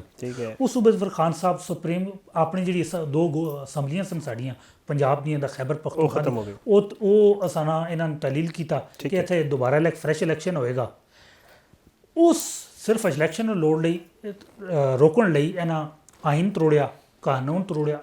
ਖਾਨ ਸਾਹਿਬ ਸੁਪਰੀਮ ਕੋਰਟ ਨੂੰ ਅਪਰੋਚ ਕੀਤਾ, ਸੁਪਰੀਮ ਕੋਰਟ ਆਰਡਰ ਦੇ ਦਿੱਤਾ, ਇਲੈਕਸ਼ਨ ਤੋਂ 5 ਦਿਨ ਪਹਿਲਾਂ ਇਹਨਾਂ 9 ਮਈ ਦਾ ਵਾਕਿਆ ਕਰਾ ਦਿੱਤਾ। ਠੀਕ ਹੈ, ਫਿਰ ਵੀ ਖਾਨ ਸਾਹਿਬ ਆਪਣੀ ਪੁਰਅਮਨ ਜਿਹੜੀ ਅਦਾਲਤੀ ਜਦੋਜਹਿਦ ਉਹ ਜਾਰੀ ਰੱਖੀ। ਖਾਨ ਸਾਹਿਬ ਨੂੰ ਜੇਲ੍ਹ ਵੀ ਸੁੱਟ ਦਿੱਤਾ। ਖਾਨ ਸਾਹਿਬ ਆਪਣੀ ਕਾਨੂੰਨੀ ਜਦੋਜਹਿਦ ਵੀ ਜਾਰੀ ਰੱਖੀ, ਆਵਾਮ ਦੀ ਵੀ ਰੱਖੀ ਕਿ ਅਦਲੀਆ ਦੇ ਜ਼ਰੀਏ ਹਕੂਕ ਵਾਪਸ ਲੈਣਾ। ਠੀਕ ਹੈ, ਠੀਕ, ਇਹ ਜਦੋਜਹਿਦ ਰਹੀ। ਸਾਥ ਨਾਲ ਉਹਨਾਂ ਇਹ ਕਿਹਾ ਕਿ 8 ਫਰਵਰੀ ਨੂੰ ਕੌਮ ਫੈਸਲਾ ਦੇਗੀ ਤੇ ਫਿਰ ਉਸ ਦੇ ਮੁਤਾਬਕ ਚੀਜ਼ਾਂ ਚੱਲਣਗੀਆਂ। 8 ਫਰਵਰੀ ਜਿਹੜਾ ਦੇਖੋ ਇੱਕ ਜਮਹੂਰੀ ਤਰੀਕਾ, ਇੱਕ ਇਨਸਾਨੀ ਤਰੀਕਾ, ਇੱਕ ਕੁਲ ਫਹਿਮ ਵਾਲਾ ਤਰੀਕਾ ਕਿ ਬਈ ਲੋਕ ਰਾਏ ਦੇਣ, ਉਸੇ ਨੂੰ ਆ ਕੇ ਹੁਕਮਰਾਨੀ ਆ, ਜਿਹੜਾ ਸਾਡਾ ਕਾਨੂੰਨ ਵੀ ਕਹਿੰਦਾ, ਸਾਡਾ ਕੁਰਾਨ ਵੀ ਕਹਿੰਦਾ, ਸਾਡੀ ਸੁਨਨਤ ਵੀ ਕਹਿੰਦੀ, ਔਰ ਦੁਨੀਆ ਦਾ ਰਾਜਲ ਵਕਤ ਕਾਨੂੰਨ ਵੀ ਆਈ ਆ। ਠੀਕ ਹੈ, 8 ਫਰਵਰੀ ਨੇ ਸਾਡਾ ਇਲੈਕਸ਼ਨ ਅਸਾਂ ਨਾਲ ਨਤੀਜਾ ਹੀ ਚੋਰੀ ਕਰ ਲਿਆ ਗਿਆ। ਉਹਨਾਂ ਲੋਕਾਂ ਨੂੰ ਬਿਠਾ ਦਿੱਤਾ ਗਿਆ ਜਿਹੜੇ ਚੌਥੇ ਨੰਬਰ ਤੇ ਆਏ ਸਨ, ਜਿਹੜੇ 5ਵੇਂ ਨੰਬਰ ਤੇ ਆਏ ਦੇ ਸਨ। ਇਹ ਸਭ ਹੋ ਗਿਆ। ਦੇਖੋ ਉਸ ਤੋਂ ਬਾਅਦ ਫਿਰ ਵੀ ਅਸਾਂ ਅਦਾਲਤੀ ਜਦੋਜਹਿਦ ਜਾਰੀ ਕੀਤੀ। ਅਸਾਂ ਇਲੈਕਸ਼ਨ ਟ੍ਰਿਬਿਊਨਲ ਦਾ ਰਜੂ ਕੀਤਾ। ਖਾਨ ਸਾਹਿਬ ਹਦਾਇਤ ਦਿੱਤੀ ਇਲੈਕਸ਼ਨ ਟ੍ਰਿਬਿਊਨਲ ਜਾਓ, ਉਹ ਟ੍ਰਿਬਿਊਨਲ ਵਿੱਚ ਮਰਜ਼ੀ ਨੇ ਜੱਜ ਬਿਠਾਏ। ਉਹ ਹੁਣ ਸਿਰਫ ਇਸ ਗੱਲ ਤੇ ਫਰਕ ਕਰਨੇ ਸਾਡੀਆਂ ਪਟੀਸ਼ਨਾਂ ਕਿ ਦਸਤਖਤ ਨਹੀਂ ਹੋਇਆ ਦਾ ਪੇਜ ਤੇ, ਜਾਂ ਨਾਂ ਨਹੀਂ ਲਿਖਿਆ ਦਾ ਪਿਓ ਦਾ ਨਾਂ ਨਾਲ ਨਹੀਂ ਲਿਖਿਆ ਦਾ, ਹਾਲਾਂਕਿ ਉਹ ਸ਼ੁਰੂ ਸ਼ਨਾਖਤੀ ਕਾਰਡ ਪੂਰਾ ਲੱਗਿਆ ਨਾ, ਉਹ ਪੂਰਾ ਬਾਇਓਡਾਟਾ ਦਿੱਤਾ ਨਾ। ਦੇਖੋ ਜਾਰੀ ਰਹੇਗੀ ਤੇ ਨਾਲ ਕੋਈ ਅਸਾਂ ਨਾ ਮੈਂ ਕੰਪਲੀਟ ਕਰਾਂ, ਮੈਂ 2 ਜੁਮਲੇ 'ਚ ਕੰਪਲੀਟ ਕਰਨਾ ਪਿਆ।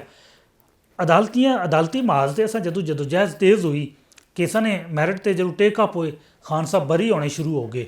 ਜਦੋਂ ਚੀਜ਼ਾਂ ਕਾਨੂੰਨੀ ਤੌਰ 'ਤੇ ਇਹਨਾਂ ਨੂੰ ਲੱਗਿਆ ਕਿ ਬਈ ਇਹ ਤਾਂ ਬੜਾ ਪ੍ਰੈਸ਼ਰ ਪਏਗਾ, ਇਹ ਤਾਂ ਰਿਲੀਫ ਮਿਲੇਗਾ, ਜਦੋਂ ਇਹਨਾਂ 26 ਤਰਵੀਮ ਲਾਈ, ਫਿਰ 27ਵੀਂ ਲਾਈ, ਅਦਲੀਆ ਨੂੰ ਖਤਮ ਕਰ ਦਿੱਤਾ। ਸਾਡੇ ਲਈ ਹੁਣ ਇhtਜਾਜ ਤੋਂ ਸੜਕਾਂ ਤੋਂ ਆਉਣ ਤੇ ਲਈ ਉਸ ਤੋਂ ਹਟ ਕੇ, ਸੜਕਾਂ ਤੋਂ ਆਉਣ ਤੋਂ ਹਟ ਕੇ ਤੇ ਤਹਿਰੀਕ ਚਲਾਉਣ ਤੋਂ ਹਟ ਕੇ ਸਾਡੇ ਕੋਲ ਰਾਹ ਕੋਈ ਨਹੀਂ ਛੱਡਿਆ ਦਾ।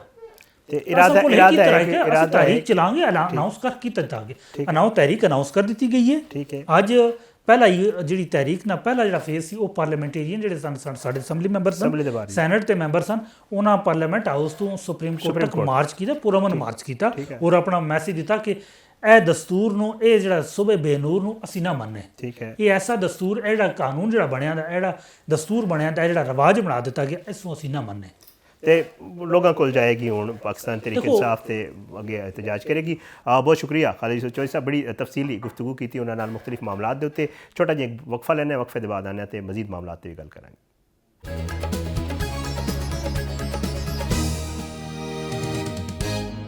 ਬਾਅਦ ਇੱਕ ਵਾਰੀ ਫਿਰ ਖੁਸ਼ ਆਮਦੀਦ ਗੱਲ ਕਰਾਂਗੇ ਕੁਝ ਗਜ਼ਾ ਦੇ ਹਵਾਲੇ ਨਾਲ ਬਾਕਾਇਦਾ ਤੌਰ ਤੇ ਅਕਵਾਮ ਮੁਤਹਿਦਾ ਦੀ ਸਲਾਮਤੀ ਕੌਂਸਲ ਵਿੱਚ ਸਦਰ ਡੋਨਲਡ ਟਰੰਪ ਦੇ ਜਿਹੜਾ ਹੈ ਉਹ ਮਨਸੂਬੇ ਦੀ ਹਿਮਾਇਤ ਵਿੱਚ ਇੱਕ ਕਰਾਰਦਾਦ ਜਿਹੜਾ ਉਹ ਮਨਜ਼ੂਰ ਹੋਈ ਹੈ। ਇਸ ਕਰਾਰਦਾਦ ਦੇ ਹੱਕ ਵਿੱਚ ਤਕਰੀਬਨ ਕੋਈ 14 ਵੋਟ ਆਏ ਨੇ ਤੇ ਮੁਖਾਲਫਤ ਵਿੱਚ ਕੋਈ ਵੋਟ ਵੀ ਨਹੀਂ ਆਇਆ। ਚੀਨ ਅਤੇ ਰੂਸ ਜਿਹੜਾ ਹੈ ਉਹਨਾਂ ਵੋਟਿੰਗ ਦੇ ਅਮਲ ਵਿੱਚ ਹਿੱਸਾ ਨਹੀਂ ਲਿਆ। ਅਮਰੀਕੀ ਮੰਦੂਬ ਸਲਾਮਤੀ ਕੌਂਸਲ ਵਿੱਚ ਪਾਕਿਸਤਾਨ, ਮਿਸਰ, ਕਤਰ, ਉਰਦਨ, ਸਾਊਦੀ ਅਰਬ, UAE, ਤੁਰਕੀ ਔਰ ਇੰਡੋਨੇਸ਼ੀਆ ਦਾ ਸ਼ੁਕਰੀਆ ਅਦਾ ਕੀਤਾ ਹੈ। ਉਹਨਾਂ ਦਾ ਇਹ ਆਖਣ ਸੀ ਕਿ ਅਸੀਂ ਸਾਰੇ ਇਕੱਠੇ ਹਾਂ, ਸੂਰਤ ਹਾਲ ਦੀ ਸੰਗੀਨੀ ਦਾ ਇਦਰਾਕ ਹੈ ਸਾਨੂੰ ਅਤੇ ਇਕਦਾਮਾਤ ਕੀਤੇ ਜਾ ਰਹੇ ਨੇ ਗਜ਼ਾ ਦੇ ਇਸਤਹਿਕਾਮ ਵਾਸਤੇ।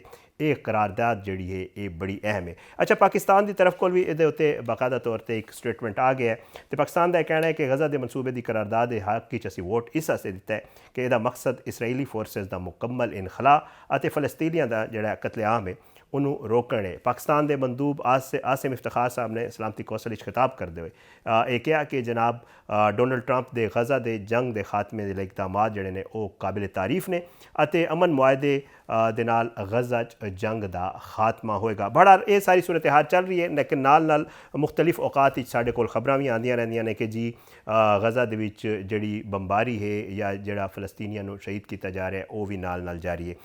ਇਹਨਾਂ ਸਾਰੇ ਮਾਮਲਾਤ ਦੇ ਉੱਤੇ ਗੱਲ ਕਰਨ ਵਾਸਤੇ ਮੇਰੇ ਨਾਲ ਮਾਹਿਰ ਬੈਨ ਅਲ-ਅਕਵਾਮੀ ਅਮੂਰ ਜਨਾਬ ਡਾਕਟਰ ਹਾमिद खान अल मशरकी ਸਾਹਿਬ ਮੌਜੂਦ ਨੇ।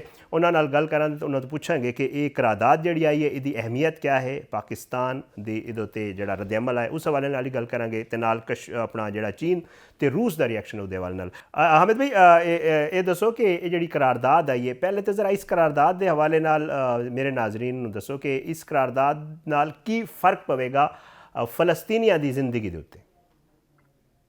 ਦੇਖੋ ਜੀ, ਇਹ ਜਿਹੜੀ ਕਰਾਰਦਾਦ ਹੈ ਨਾ, ਇਹ ਉਸ 20 ਨਕਾਤੀ ਏਜੰਡੇ ਦੀ ਰੋਸ਼ਨੀ ਦੇ ਵਿੱਚ ਆਈ ਹੈ ਜਿਹੜਾ ਸਦਰ ਟਰੰਪ ਨੇ ਪੇਸ਼ ਕੀਤਾ ਸੀ ਗਜ਼ਾ ਤੋਂ ਇਸਰਾਈਲੀ ਫੌਜਾਂ ਦੇ ਨਿਕਲਣ ਦੇ ਹਵਾਲੇ ਨਾਲ ਤੇ ਗਜ਼ਾ ਦੀ ਬਹਾਲੀ ਦੇ ਹਵਾਲੇ ਨਾਲ। ਔਰ ਉਹਦੇ ਵਿੱਚ ਜਿਹੜੀ ਗੱਲ ਹੈਗੀ ਸੀ ਉਹ ਸਭ ਤੋਂ ਅਹਿਮ ਇਹ ਸੀ ਕਿ ਜੀ ਗਜ਼ਾ ਨੂੰ ਦੁਬਾਰਾ ਇੱਕ ਵਾਰੀ ਰੀਕਨਸਟਰਕਟ ਕੀਤਾ ਜਾਏਗਾ, ਉੱਥੇ ਜਨਾਬ ਦੁਬਾਰਾ ਤੋਂ ਜਿਹੜੇ ਜ਼ਿੰਦਗੀ ਦੇ ਹਾਲਾਤ ਨੇ ਉਹ ਨਾਰਮਲ ਕੀਤੇ ਜਾਂਦੇ। ਔਰ ਉਸ ਹਵਾਲੇ ਦੇ ਨਾਲ ਜਿਹੜੇ 20 ਨਕਾਤੀ ਮਨਸੂਬਾ ਹੈ ਉਹਦੇ ਵਿੱਚ ਸ਼ਾਮਲ ਸੀ ਕਿ ਜੀ ਅਕਵਾਮ ਮੁਤਹਿਦਾ ਦੀ ਜ਼ੇਰੇ ਨਿਗਰਾਨੀ ਇੱਕ ਸਟੇਬਲਾਈਜੇਸ਼ਨ ਫੋਰਸ ਦੇ ਨਾਂ ਦੇ ਉੱਤੇ ਮੁਖਤਲਿਫ ਮੁਲਕਾਂ ਦੀ ਫੌਜ ਜਿਹੜੀ ਹੈ ਜਾਂ ਸਿਕਿਉਰਿਟੀ ਫੋਰਸਿਸ ਜਿਹੜੀਆਂ ਨੇ ਉਹਨਾਂ ਦਾ ਮਿਲ ਕੇ ਕੋਈ ਇੰਤਜ਼ਾਮ ਕਰਨ ਦੇ ਤੇ ਉੱਥੇ ਆ ਕੇ ਉਹ ਅਮਨ ਵਾਸਤੇ ਕੰਮ ਕਰਨ ਦੇ। ਐਸੇ ਗੱਲ ਦੀ ਰੋਸ਼ਨੀ ਦੇ ਵਿੱਚ ਸਦਰ ਟਰੰਪ ਦਾ ਜਿਹੜਾ ਮਨਸੂਬਾ ਹੈ ਉਹਨੂੰ ਮਨਜ਼ੂਰੀ ਦੇਣ ਵਾਸਤੇ ਸਲਾਮਤੀ ਕੌਂਸਲ ਦੇ ਐਸੇ ਇਜਲਾਸ ਵਿੱਚ ਉਹਦੀ ਕਰਾਰਦਾਦ ਪੇਸ਼ ਕੀਤੀ ਗਈ। ਅੱਛਾ, ਇਹਦੇ ਵਿੱਚ ਦੋ ਤਿੰਨ ਚੀਜ਼ਾਂ ਬੜੀਆਂ ਅਹਿਮ ਨੇ। ਇੱਕ ਚੀਜ਼ ਇਹ ਗੱਲ ਸਮਝਣ ਦੀ ਹੈ ਕਿ ਇਹ ਜਿਹੜੀ ਕਰਾਰਦਾਦ ਹੈ ਇਹਦੇ ਵਿੱਚ ਉਸ ਅੰਦਾਜ਼ ਨਾਲ ਇਸਰਾਈਲ ਦੀ ਕੋਈ ਮੁਜ਼ੰਮਤ ਨਹੀਂ ਕੀਤੀ ਗਈ ਜਿਹੜੀ ਕਰਨੀ ਚਾਹੀਦੀ ਸੀ। ਇਹਦੇ ਵਿੱਚ ਇਸਰਾਈਲ ਨੂੰ ਦੁਬਾਰਾ ਹਮਲੇ ਕਰਨ ਤੋਂ ਰੋਕਣ ਵਾਸਤੇ ਕੋਈ ਮਨਸੂਬਾ ਨਹੀਂ ਹੈਗਾ। ਜਦੋਂ ਕਿ ਅਸੀਂ ਦੇਖ ਰਹੇ ਹਾਂ ਕਿ ਗੋ ਕਿ ਇਸਰਾਈਲ ਨੇ ਕਿਹਾ ਤੇ ਵੇ ਸੀਜ਼ ਫਾਇਰ ਦਾ, ਲੇਕਿਨ ਹਾਲੇ ਵੀ ਕਦੀ ਖਾਨ ਯੂਨਸ ਤੇ ਬੰਬਾਰੀ ਕਰ ਰਹੇ ਨੇ, ਕਦੀ ਜਨਾਬ ਉਹ ਮਗਰਬੀ ਕਿਨਾਰੇ ਵਾਲੇ ਪਾਸੇ ਤੇ ਕਦੀ ਇੱਧਰ ਗਜ਼ਾ ਦੇ ਵਿੱਚ ਬੰਬਾਰੀ ਵੀ ਕਰਦੇ ਜਾਂਦੇ ਨੇ।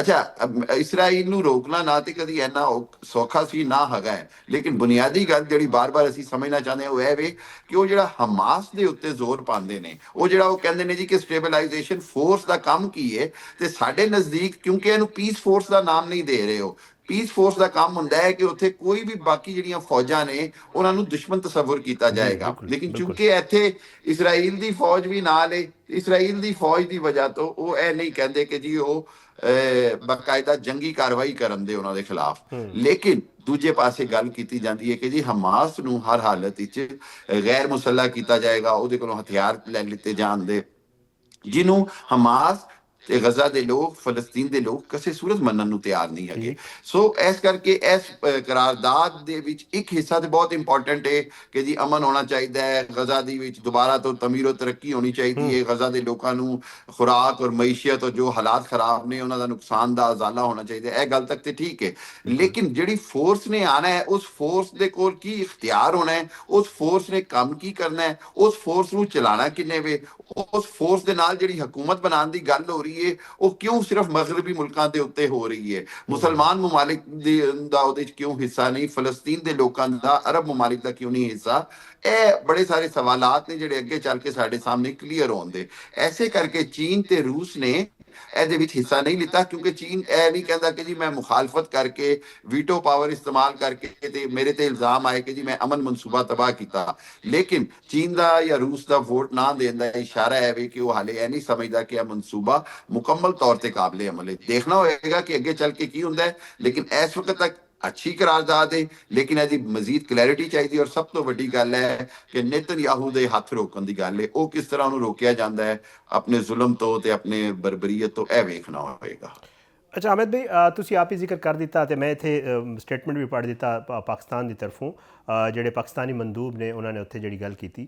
ਸਰ, ਪਾਕਿਸਤਾਨ ਦਾ ਤੇ ਪਹਿਲੇ ਦਿਨ ਤੋਂ ਇਹੀ ਮੌਕਫ ਹੈ ਨਾ ਕਿ ਜੀ ਸਾਡੀ ਤੇ ਕੋਸ਼ਿਸ਼ ਹੈ ਕਿ ਕਿਸੇ ਤਰੀਕੇ ਜੰਗ ਰੁਕ ਜਾਵੇ, ਕਿਸੇ ਤਰੀਕੇ ਜਿਹੜੇ ਮਜ਼ਲੂਮ ਫਲਸਤੀਨੀ ਨੇ, ਮਾਸੂਮ ਫਲਸਤੀਨੀ ਨੇ, ਉਹਨਾਂ ਦਾ ਜਿਹੜਾ ਖੂਨ ਵਹਿ ਰਿਹਾ ਉਹ ਜਿਹੜਾ ਹੈ ਉਹ ਕਿਸੇ ਤਰੀਕੇ ਰੁਕ ਜਾਵੇ। ਬਾਕੀ ਗੱਲਾਂ ਤੇ ਫਿਰ ਬਾਅਦ ਦੀਆਂ ਨੇ। ਤੇ ਮੇਰੇ ਖਿਆਲ ਤੇ ਇਸ ਹਵਾਲੇ ਨਾਲ ਤੁਸੀਂ ਕੀ ਕਹੋਗੇ ਕਿ ਜੀ ਪਾਕਿਸਤਾਨ ਤੇ मतलब एक कुछ स्टैप्स ही चाह रहे हैं कि जी पहले एक स्टैप हो जाए ਉਹਦੇ ਬਾਅਦ ਜਿਹੜਾ ਹੈ ਦੂਜੇ ਜਿਹੜੇ ਮਾਮਲਾਤ ਨੇ ਉਹਦੇ ਉੱਤੇ ਕੋਈ ਮਾਮਲਾ ਕੀਤਾ ਜਾਵੇ। ਸਰ ਵੇਖੋ ਗੱਲ ਇਹ ਵੀ ਕਿ ਪਾਕਿਸਤਾਨ ਦਾ ਮੌਕਫ ਜਿਹੜਾ ਹੈ ਨਾ ਉਹ ਬੜਾ ਵਾਜ਼ੇ ਤੇ ਕਲੀਅਰ ਹੈਗਾ ਹੈ। ਪਾਕਿਸਤਾਨ ਦਾ ਮੌਕਫ ਪਹਿਲੀ ਗੱਲ ਤੇ ਇਹ ਹੈ ਕਿ ਇਸ ਦੇ ਉੱਤੇ ਪਾਕਿਸਤਾਨ ਮੁਕੰਮਲ ਤੌਰ ਤੇ ਕਾਇਮ ਹੈ ਕਿ ਇਸਰਾਈਲ ਦੇ ਨਾਲ ਕੋਈ ਵੀ ਤਾਲੁਕਾਤ, ਕੋਈ ਵੀ ਤਸਲੀਮ ਕਰਨ ਦੀ ਗੱਲ ਕਿਸੇ ਸੂਰਤ ਵੀ ਨਹੀਂ ਮੰਨੀ ਜਾ ਸਕਦੀ ਜਦੋਂ ਤੱਕ ਫਲਸਤੀਨੀਆਂ ਦਾ ਦੋ ਰਿਆਸਤੀ ਹੱਲ ਵਾਲਾ ਮਨਸੂਬਾ ਫਲਸਤੀਨ ਜਿਹੜਾ ਇੰਡੀਪੈਂਡੈਂਟ ਰਿਆਸਤ ਦੇ ਤੌਰ ਤੇ ਮਾਰਜ਼ ਦੇ ਵਜੂਦ ਵਿੱਚ ਨਾ ਆਏ। ਦੂਜੀ ਗੱਲ ਇਹ ਵੀ ਕਿ ਪਾਕਿਸਤਾਨ ਦਾ ਮੌਕਫ ਇਸ ਬਾਰੇ ਬੜਾ ਕਲੀਅਰ ਹੈ ਕਿ ਇਹ ਨਹੀਂ ਹੋ ਸਕਦਾ ਕਿ ਸਾਰਾ ਕੁਝ ਜਿਹੜਾ ਹੈ ਉਹ ਗੈਰ ਮੁਸਲਿਮ ਤਾਕਤਾਂ ਦੇ ਹੱਥ 'ਚ ਚਲਾ ਜਾਏ ਤੇ ਜਿਹੜੇ ਫਲਸਤੀਨੀ ਨੇ ਉਹ ਨਿਹੱਤੇ ਹੋ ਜਾਣ, ਤੇ ਨਾ ਹੀ ਉੱਥੇ ਕੋਈ ਐਸੀ ਗੱਲ ਰਵੇ ਜਿਹਦੇ ਉੱਤੇ ਅਸੀਂ ਕੋਈ ਜਾਂ ਕੋਈ ਮੁਸਲਮਾਨ ਫੌਜ ਜਾਂ ਕੋਈ ਉਹਦੇ ਕੋਲ ਕੋਈ ਮੁਜ਼ਾਹਮਤੀ ਤਾਕਤ ਹੋਵੇ। ਅੱਛਾ, ਤੀਸਰੀ ਗੱਲ ਜਿਹੜੀ ਪਾਕਿਸਤਾਨ ਦੀ ਬੜੀ ਅਹਿਮ ਹੈਗੀ ਹੈ, ਜਿਹੜੀ ਪੂਰੀ ਦੁਨੀਆ ਵੀ ਮੰਨਦੀ ਪਈ ਹੈ, ਉਹ ਹੈਗਾ ਪਾਕਿਸਤਾਨ ਦਾ ਕਿਰਦਾਰ ਇਸ ਸਟੇਬਲਾਈਜੇਸ਼ਨ ਫੋਰਸ ਦੇ ਵਿੱਚ। ਜੀ ਪਾਕਿਸਤਾਨ ਦਾ ਕਿਰਦਾਰ ਜਿਹੜਾ ਹੈ ਨਾ ਉਹ ਮੈਂ ਨਹੀਂ ਸਮਝਦਾ ਕਿ ਕਿਸੇ ਵੀ ਸੂਰਤ ਹਮਾਸ ਜਾਂ ਗਜ਼ਾ ਦੇ ਲੋਕਾਂ ਦੇ ਖਿਲਾਫ ਹੋਵੇਗਾ। ਕਿਸੇ ਵੀ ਸੂਰਤ ਹੈ ਇੱਕ ਗਲਤ ਫਹਿਮੀ ਪੈਦਾ ਕੀਤੀ ਜਾਂਦੀ ਹੈ, ਮੇਰਾ ਨਹੀਂ ਖਿਆਲ। ਬੁਨਿਆਦੀ ਗੱਲ ਹੈ ਕਿ ਪਾਕਿਸਤਾਨ ਦੀ ਕੋਸ਼ਿਸ਼ ਹੋਏਗੀ ਕਿ ਉੱਥੇ ਦੇ ਜਿਹੜੇ ਮਜ਼ਲੂਮ, ਜਿਵੇਂ ਤੁਸੀਂ ਵੀ ਕਿਹਾ ਹੈ ਕਿ ਗਜ਼ਾ ਦੇ ਮਜ਼ਲੂਮ ਲੋਕਾਂ ਦੀ ਜਾਨੋ ਮਾਲ ਦੀ ਹਿਫਾਜ਼ਤ ਕੀਤੀ ਜਾਏ। ਤੇ ਜੇ ਸਿੱਧੀ ਗੱਲ ਹੈ ਕਿ ਜੇ ਕਦੀ ਵਕਤ ਆਇਆ ਕਿ ਇਸਰਾਈਲੀ ਫੌਜ ਨਾਲ ਮੁੱਢ ਪੀਰ ਹੋਈ ਤੇ ਮੈਂ ਨਹੀਂ ਸਮਝਦਾ ਕਿ ਸਾਡੀ ਫੌਜ ਕਿਸੇ ਵੀ ਪਿੱਛੇ ਹਟੇਗੀ, ਫਿਰ ਉਹ ਗੱਲ ਜਿਹੜੀ ਹੈ ਵਧੇਗੀ। ਲੇਕਿਨ ਬੁਨਿਆਦੀ ਤੌਰ ਤੇ ਜਦੋਂ ਅਮਨ ਦੀ ਕੋਸ਼ਿਸ਼ ਕੀਤੀ ਜਾਂਦੀ ਹੈ, ਮੇਰਾ ਖਿਆਲ ਹੈ ਕਿ ਨਾ ਤੇ ਇਸਰਾਈਲੀ ਫੌਜ ਤੇ ਨਾ ਹੀ ਨੇਤਨਯਾਹੂ ਐਡੇ ਜਨੂਨੀ ਤੇ ਪਾਗਲ ਹੋਣ ਦੇ ਜੇ ਅਗਰ ਪਾਕਿਸਤਾਨੀ ਫੌਜ ਉੱਥੇ ਹੋਏ ਤੇ ਫਿਰ ਵੀ ਉਹ ਕੋਈ ਝਗੜਾ ਕਰਨ। ਲੇਕਿਨ ਫਿਲਹਾਲ ਇਸ ਗੱਲ ਤੇ ਕੋਈ ਵਜ਼ਾਹਤ ਨਹੀਂ ਕਿ ਕੀ ਵਾਕਈ ਪਾਕਿਸਤਾਨੀ ਫੌਜ ਜਾਏਗੀ, ਪਾਕਿਸਤਾਨ ਉਸ ਦਾ ਹਿੱਸਾ ਹੋਏਗਾ ਜਾਂ ਨਹੀਂ ਹੋਏਗਾ। ਲੇਕਿਨ ਪਾਕਿਸਤਾਨ ਦਾ ਮੌਕਫ ਬੜਾ ਕਲੀਅਰ ਹੈ ਕਿ ਜੀ ਨਾ ਤੇ ਇਸਰਾਈਲ ਨੂੰ ਤਸਲੀਮ ਕੀਤਾ ਜਾ ਸਕਦਾ ਹੈ, ਫਲਸਤੀਨ ਦਾ ਦੋ ਰਿਆਸਤੀ ਹੱਲ ਜਿਹਦਾ ਫਲਸਤੀਨ ਦਾ ਜਿਹਦੇ ਵਿੱਚ ਬੈਤੁਲ ਮੁਕੱਦਸ ਤਲ ਅਬੀਬ ਜਿਹੜਾ ਹੈ ਉਹ ਫਲਸਤੀਨ ਦਾ ਦਾਰੁਲ ਖਿਲਾਫਾ ਹੋਏਗਾ। ਤੇ ਤੀਸਰੀ ਗੱਲ ਹੈ ਕਿ ਜੀ ਹਰ ਹਾਲਤ ਵਿੱਚ ਫਲਸਤੀਨ ਦੀ ਰਿਆਸਤ ਜਿਹੜੀ ਉਹ ਆਪਣੀ ਫੌਜ ਰੱਖਣ ਦੀ ਮਜਾਜ਼ ਹੋਏਗੀ, ਆਪਣਾ ਬੈਂਕ, ਆਪਣੀ ਹਰ ਚੀਜ਼ ਹੋਏਗੀ। ਉਹ ਇੱਕ ਮੁਕੰਮਲ ਖੁਦ ਮੁਖਤਾਰ ਮੁਲਕ ਦੇ ਤੌਰ ਤੇ ਰਿਆਸਤ ਵਜੂਦ ਦੇ ਚਾਹੇਗਾ ਤੇ ਫਿਰ ਪਾਕਿਸਤਾਨ ਕੋਈ ਅਗਲੀ ਗੱਲ ਕਰ ਸਕਦਾ ਹੈ। ਮੈਂ ਸਮਝਦਾ ਹਾਂ ਕਿ ਪਾਕਿਸਤਾਨ ਦੇ ਮੌਕਫ ਦੇ ਵਿੱਚ ਕੋਈ ਤਬਦੀਲੀ ਹਾਲੇ ਤੱਕ ਨਹੀਂ ਆਈ ਔਰ ਨਾ ਹੀ ਆਂਦੀ ਨਜ਼ਰ ਆਉਂਦੀ ਹੈ। ਅੱਛਾ ਸਰ, ਮੈਂ ਅਗਰ ਪਹਿਲੇ ਵੀ ਆਪਣੇ ਜਿਹੜਾ ਮੇਰਾ ਸ਼ੁਰੂ 'ਚ ਮੈਂ ਸਟਾਰਟ ਕੀਤਾ ਤੇ ਇੰਟਰੋ ਦੇ ਵਿੱਚ ਵੀ ਕਹਿ ਦਿੱਤਾ ਕਿ ਜੀ ਰੂਸ ਤੇ ਚੀਨ ਜਿਹੜਾ ਉਹਨਾਂ ਦੇ ਆਪਣੇ ਇਹਦੇ ਉੱਤੇ ਤਫਜ਼ਾਤ ਨੇ, ਤੇ ਉਹ ਕਹਿੰਦੇ ਨੇ ਕਿ ਜੀ ਫਿਲਹਾਲ ਤੇ ਇੰਟਰਨੈਸ਼ਨਲ ਸਟੈਬਲਾਈਜੇਸ਼ਨ ਫੋਰਸ ਅਤੇ ਬੋਰਡ ਆਫ ਪੀਸ ਦੇ ਜਿਹੜਾ ਉਹ ਤਫਸੀਲਾਤ ਫਰਾਹਮ ਨਹੀਂ ਕੀਤੇ ਗਏ। ਨਾਲ ਉਹ ਕਹਿੰਦੇ ਨੇ ਕਿ ਜੀ ਇਹ ਜਿਹੜੀ ਕਰਾਰਦਾਦ ਹੈ ਇਹ ਕੋਈ ਅਕਾਸੀ ਨਹੀਂ ਕਰ ਰਹੀ ਜਿਹੜੇ ਫਲਸਤੀਨੀਆਂ ਦੇ ਹਕੂਕ ਨੇ ਜਾਂ ਫਲਸਤੀਨੀਆਂ ਦੇ ਜਿਹੜਾ ਮੌਕਫ ਹੈ ਉਹਦੀ। ਤੇ ਇਸ ਹਵਾਲੇ ਨਾਲ ਕੀ ਕਹੋਗੇ ਸਰ? ਦੇਖੋ, ਇਹ ਬੜੀ ਇੱਕ ਅਹਿਮ ਗੱਲ ਹੈ। ਇਹ ਇੱਕ ਮਕਸਦ ਹੈਗਾ ਚੀਨ ਔਰ ਰੂਸ ਵੱਲੋਂ ਇੱਕ ਪੈਗਾਮ ਹੈ ਕਿ ਜੀ ਐਸੀ ਕਿਸੇ ਵੀ ਫੋਰਸ ਨੂੰ ਨਹੀਂ ਮੰਨਿਆ ਜਾਏਗਾ ਜਿਹਦਾ ਮਕਸਦ ਕਿਸੇ ਵੀ ਦਰਪਰਦਾ ਅੰਦਾਜ਼ ਨਾਲ ਇਸਰਾਈਲ ਦੀ ਕੋਈ ਹਮਾਇਤ ਹੋਵੇ, ਬਲਕਿ ਐਸੀ ਫੋਰਸ ਨੂੰ ਮੰਨਿਆ ਜਾਏਗਾ ਜਿਹੜੀ ਬਰਾਬਰੀ ਦੀ ਬੁਨਿਆਦ ਤੇ ਆਵੇ। ਔਰ ਇਹ ਨਹੀਂ ਕਿ ਜੀ ਹਮਾਸ ਨੂੰ ਤੁਸੀਂ ਇਹਦੇ ਕੋਲੋਂ ਹਥਿਆਰ ਵੀ ਲੈ ਲਓ, ਇਹਨਾਂ ਦੇ ਕੋਲੇ ਅੱਡੇ ਵੀ ਖਤਮ ਕਰ ਦਿਓ, ਇਹ ਮੁਮਕਿਨ ਨਹੀਂ। ਦੂਜੀ ਗੱਲ ਹੈ ਕਿ ਚੀਨ ਵੱਲੋਂ ਇੱਕ ਪੈਗਾਮ ਚਲਾ ਗਿਆ ਕਿ ਜੀ ਜਿਹੜਾ ਚੀਨ ਹੈ ਉਹ ਹਰ ਹਾਲਤ ਵਿੱਚ ਗਜ਼ਾ ਦੇ ਲੋਕਾਂ ਦੀ ਨੁਮਾਇੰਦਗੀ ਕਰਨਾ ਚਾਹੁੰਦਾ ਹੈ ਇਸ ਹਵਾਲੇ ਨਾਲ ਕਿ ਅਗਰ ਗਜ਼ਾ ਦੇ ਲੋਕਾਂ ਨੂੰ ਨਹੀਂ ਕਬੂਲ ਇਸ ਤਰ੍ਹਾਂ ਦੀ ਕੋਈ ਸਟੇਬਲਾਈਜੇਸ਼ਨ ਫੋਰਸ ਜਾਂ ਕੋਈ ਐਸੀ ਹਕੂਮਤ ਜਿਸ ਤਰ੍ਹਾਂ ਉਹ ਅਥਾਰਟੀ ਦੇ ਤੌਰ ਤੇ ਬਣਾਉਣਾ ਚਾਹ ਰਹੇ ਨੇ, ਜਿਹਦੇ ਕਦੀ ਟੋਨੀ ਬਲੇਅਰ ਦਾ ਨਾਮ ਲੈ ਲੈਂਦੇ ਨੇ ਤੇ ਕਦੀ ਕਿਸੇ ਦਾ, ਉਹ ਕਬੂਲ ਨਹੀਂ ਕੀਤੀ ਜਾਏਗੀ ਕਿਉਂਕਿ ਉਹ ਗਜ਼ਾ ਦੇ ਲੋਕਾਂ ਵਾਸਤੇ ਜਿਹੜੀ ਹੈ ਉਹ ਕਬੂਲ ਨਹੀਂ। ਔਰ ਐਸੀ ਜਿਨ ਪੰਜਾਬੀ ਕਹਿੰਦੇ ਸਾਂਝੀ ਹਕੂਮਤ ਆਣੀ ਬੜੀ ਜ਼ਰੂਰੀ ਹੈ ਜਿਹੜੀ ਸਾਰਿਆਂ ਦੀ ਮੰਨੀ ਹੋਈ ਹੋਏ। ਵਰਨਾ ਚੀਨ ਤੇ ਰੂਸ ਇਹ ਨਹੀਂ ਚਾਹੁੰਦੇ ਕਿ ਉਹ ਕੱਲ ਨੂੰ ਦੁਨੀਆ ਉਹਨਾਂ ਤੇ ਵੀ ਬਲੇਮ ਕਰੇ ਔਰ ਉਹ ਸ਼ਾਇਦ ਕਦੀ ਵਕਤ ਆਵੇ ਤੇ ਉਹਨਾਂ ਨੂੰ ਕੋਈ ਸਟੈਂਡ ਲੈਣਾ ਪਵੇ, ਕੋਈ ਗੱਲ ਦੇ ਵਿੱਚ ਖੜੇ ਹੋਣਾ ਪਵੇ ਤੇ ਉਹ ਕਹਿ ਸਕਣ ਕਿ ਜੀ ਅਸੀਂ ਤੇ ਉਸ ਵੇਲੇ ਵੀ ਸਲਾਮਤੀ ਕੌਂਸਲ ਦੀ ਕਰਾਰਦਾਦ ਦੇ ਵਿੱਚ ਨਾਲ ਸ਼ਾਮਲ ਨਹੀਂ ਸਾਂ। ਇਹ ਇੱਕ ਇੰਡੀਕੇਟਰ ਹੁੰਦਾ ਹੈ, ਇਹ ਇੱਕ ਇਹਨੂੰ ਸਫਾਰਤੀ ਜ਼ੁਬਾਨ ਵਿੱਚ ਤੁਸੀਂ ਇਹ ਸਮਝ ਲਓ ਕਿ ਇਹ ਉਹਨਾਂ ਨੇ ਇੱਕ ਇਸ਼ਾਰਾ ਦੇ ਦਿੱਤਾ ਹੈ ਕਿ ਉਹ ਆਪਣੇ ਤਹਫੁਜ਼ਾਤ ਵੀ ਰੱਖਦੇ ਨੇ ਔਰ ਉਹ ਇਹਨੂੰ ਹਾਲੇ ਮੰਨਣ ਦੀ ਪੋਜੀਸ਼ਨ ਵਿੱਚ ਨਹੀਂ ਜਦੋਂ ਤੱਕ ਇਹਦੇ ਵਿੱਚ ਕਲੈਰਿਟੀ ਨਹੀਂ ਆਉਂਦੀ, ਇਹਨੂੰ ਵਜ਼ਾਹਤ ਨਹੀਂ ਕੀਤੀ ਜਾਂਦੀ, ਇਹਨੂੰ ਬਾਕਾਇਦਾ ਖੋਲ ਕੇ ਦੱਸਿਆ ਨਹੀਂ ਜਾਂਦਾ ਕਿ ਕੀ ਇਕਦਾਮਾਤ ਕਿਸ ਤਰ੍ਹਾਂ ਕੀਤੇ ਜਾਂਦੇ ਔਰ ਇਹਦੇ ਵਿੱਚ ਕਿਸ ਤਰ੍ਹਾਂ ਫਲਸਤੀਨੀਆਂ ਦੀ ਹਿਫਾਜ਼ਤ ਮੁਮਕਿਨ ਹੈ, ਕਿਸ ਤਰ੍ਹਾਂ ਫਲਸਤੀਨੀਆਂ ਦੀ ਜਿਹੜੀ ਇਹ ਦੁਬਾਰਾ ਤੋਂ ਤਾਮੀਰ ਨੌ ਮੁਮਕਿਨ ਹੈ, ਕਿਸ ਤਰ੍ਹਾਂ ਉਹਨਾਂ ਦੇ ਆਇੰਦਾ ਵਾਸਤੇ ਉਹਨਾਂ ਨੂੰ ਬਚਾਇਆ ਜਾ ਸਕਦਾ ਹੈ। ਇਹ ਚੀਜ਼ਾਂ ਵਾਕਈ ਹਾਲੇ ਤੱਕ ਉਹਦੇ ਵਿੱਚ ਕੋਈ ਵੀ ਵਜ਼ਾਹਤ ਨਹੀਂ ਹੋਈ। ਅੱਛਾ, ਬਸ ਆਖਿਰ 'ਚ ਇਹ ਦੱਸੋ ਆਪਣਾ ਕਿ ਸਰ ਕਦ ਤੱਕ ਇਹ ਨਜ਼ਰ ਆ ਰਿਹਾ ਹੈ ਕਿ ਜ਼ਾਹਰੀ ਗੱਲ ਹੈ ਤਫਜ਼ਾਤ ਹੈ ਨੇ ਚੀਨ ਰੂਸ ਦੇ, ਜਾਂ ਇਹਦੀ ਜਿਹੜੀ ਕਲੈਰਿਟੀ ਹੈ ਐਕਸਪੈਕਟ ਕੀਤਾ ਜਾ ਸਕਦਾ ਹੈ ਕਿ ਕਿੰਨਾ ਇੱਕ ਵਕਤ ਲੱਗ ਜਾਏਗਾ ਕਿ ਬਾਕਾਇਦਾ ਇਹਦੇ ਜਿਤਨੇ ਵੀ ਟਰਮਸ ਕੰਡੀਸ਼ਨਸ ਨੇ, ਜਿਤਨੇ ਵੀ ਮਾਮਲਾਤ ਨੇ ਕਿ ਜੀ ਕੀ ਹੋਣ ਜਾ ਰਿਹਾ ਹੈ, ਕਦ ਤੱਕ ਪਤਾ ਚੱਲ ਜਾਏਗਾ ਕਿ ਜੀ ਇਹ ਕਰਾਰਦਾਦ ਹੈ, ਇਹਦੇ ਹਵਾਲੇ ਨਾਲ ਇਹ ਇੱਕ ਕੰਮ ਅੱਗੇ ਇਕਦਾਮਾਤ ਹੋਣ ਜਾ ਰਹੇ ਨੇ? ਸਰ ਜੀ ਜੀ ਸਾਹਿਬ ਭਾਈ ਦੇਖੋ, ਇਸ ਵੇਲੇ ਫਲਸਤੀਨ ਦੇ ਗਜ਼ਾ ਦੇ ਵਿੱਚ ਪਹਿਲੀ ਬਾਰਿਸ਼ਾਂ ਪੈਣੀਆਂ ਸ਼ੁਰੂ ਹੋ ਗਈਆਂ ਨੇ। ਮੌਸਮ ਇੰਤਹਾਈ ਸਖਤ ਹੋਣਾ ਹੈ ਔਰ ਸਖਤ ਸਰਦੀ ਹੋ ਜਾਣੀ ਹੈ ਔਰ ਉੱਥੋਂ ਦੇ ਲੋਕਾਂ ਵਾਸਤੇ ਇੰਤਹਾਈ ਮੁਸ਼ਕਲ ਹੋ ਜਾਣੀ ਹੈ ਜ਼ਿੰਦਗੀ। ਇਸ ਕਰਕੇ ਜਿਹੜੇ ਇਨਸਾਨੀ ਇਮਦਾਦ ਦੇ ਕੰਮ ਨੇ ਉਹ ਤੇ ਫੌਰੀ ਤੌਰ ਤੇ ਸ਼ੁਰੂ ਹੋਣੇ ਜ਼ਰੂਰੀ ਨੇ। ਇਸੇ ਤਰ੍ਹਾਂ ਉਹਨਾਂ ਦੀ ਬਹਾਲੀ ਦਾ ਜਿਹੜਾ ਇਕਦਾਮ ਨੇ, ਤਾਮੀਰ ਦੇ, ਕੰਸਟਰਕਸ਼ਨ ਦਾ, ਉਹ ਕੰਮ ਫੌਰੀ ਤੌਰ ਤੇ ਸ਼ੁਰੂ ਹੋਣਾ ਜ਼ਰੂਰੀ ਹੈ।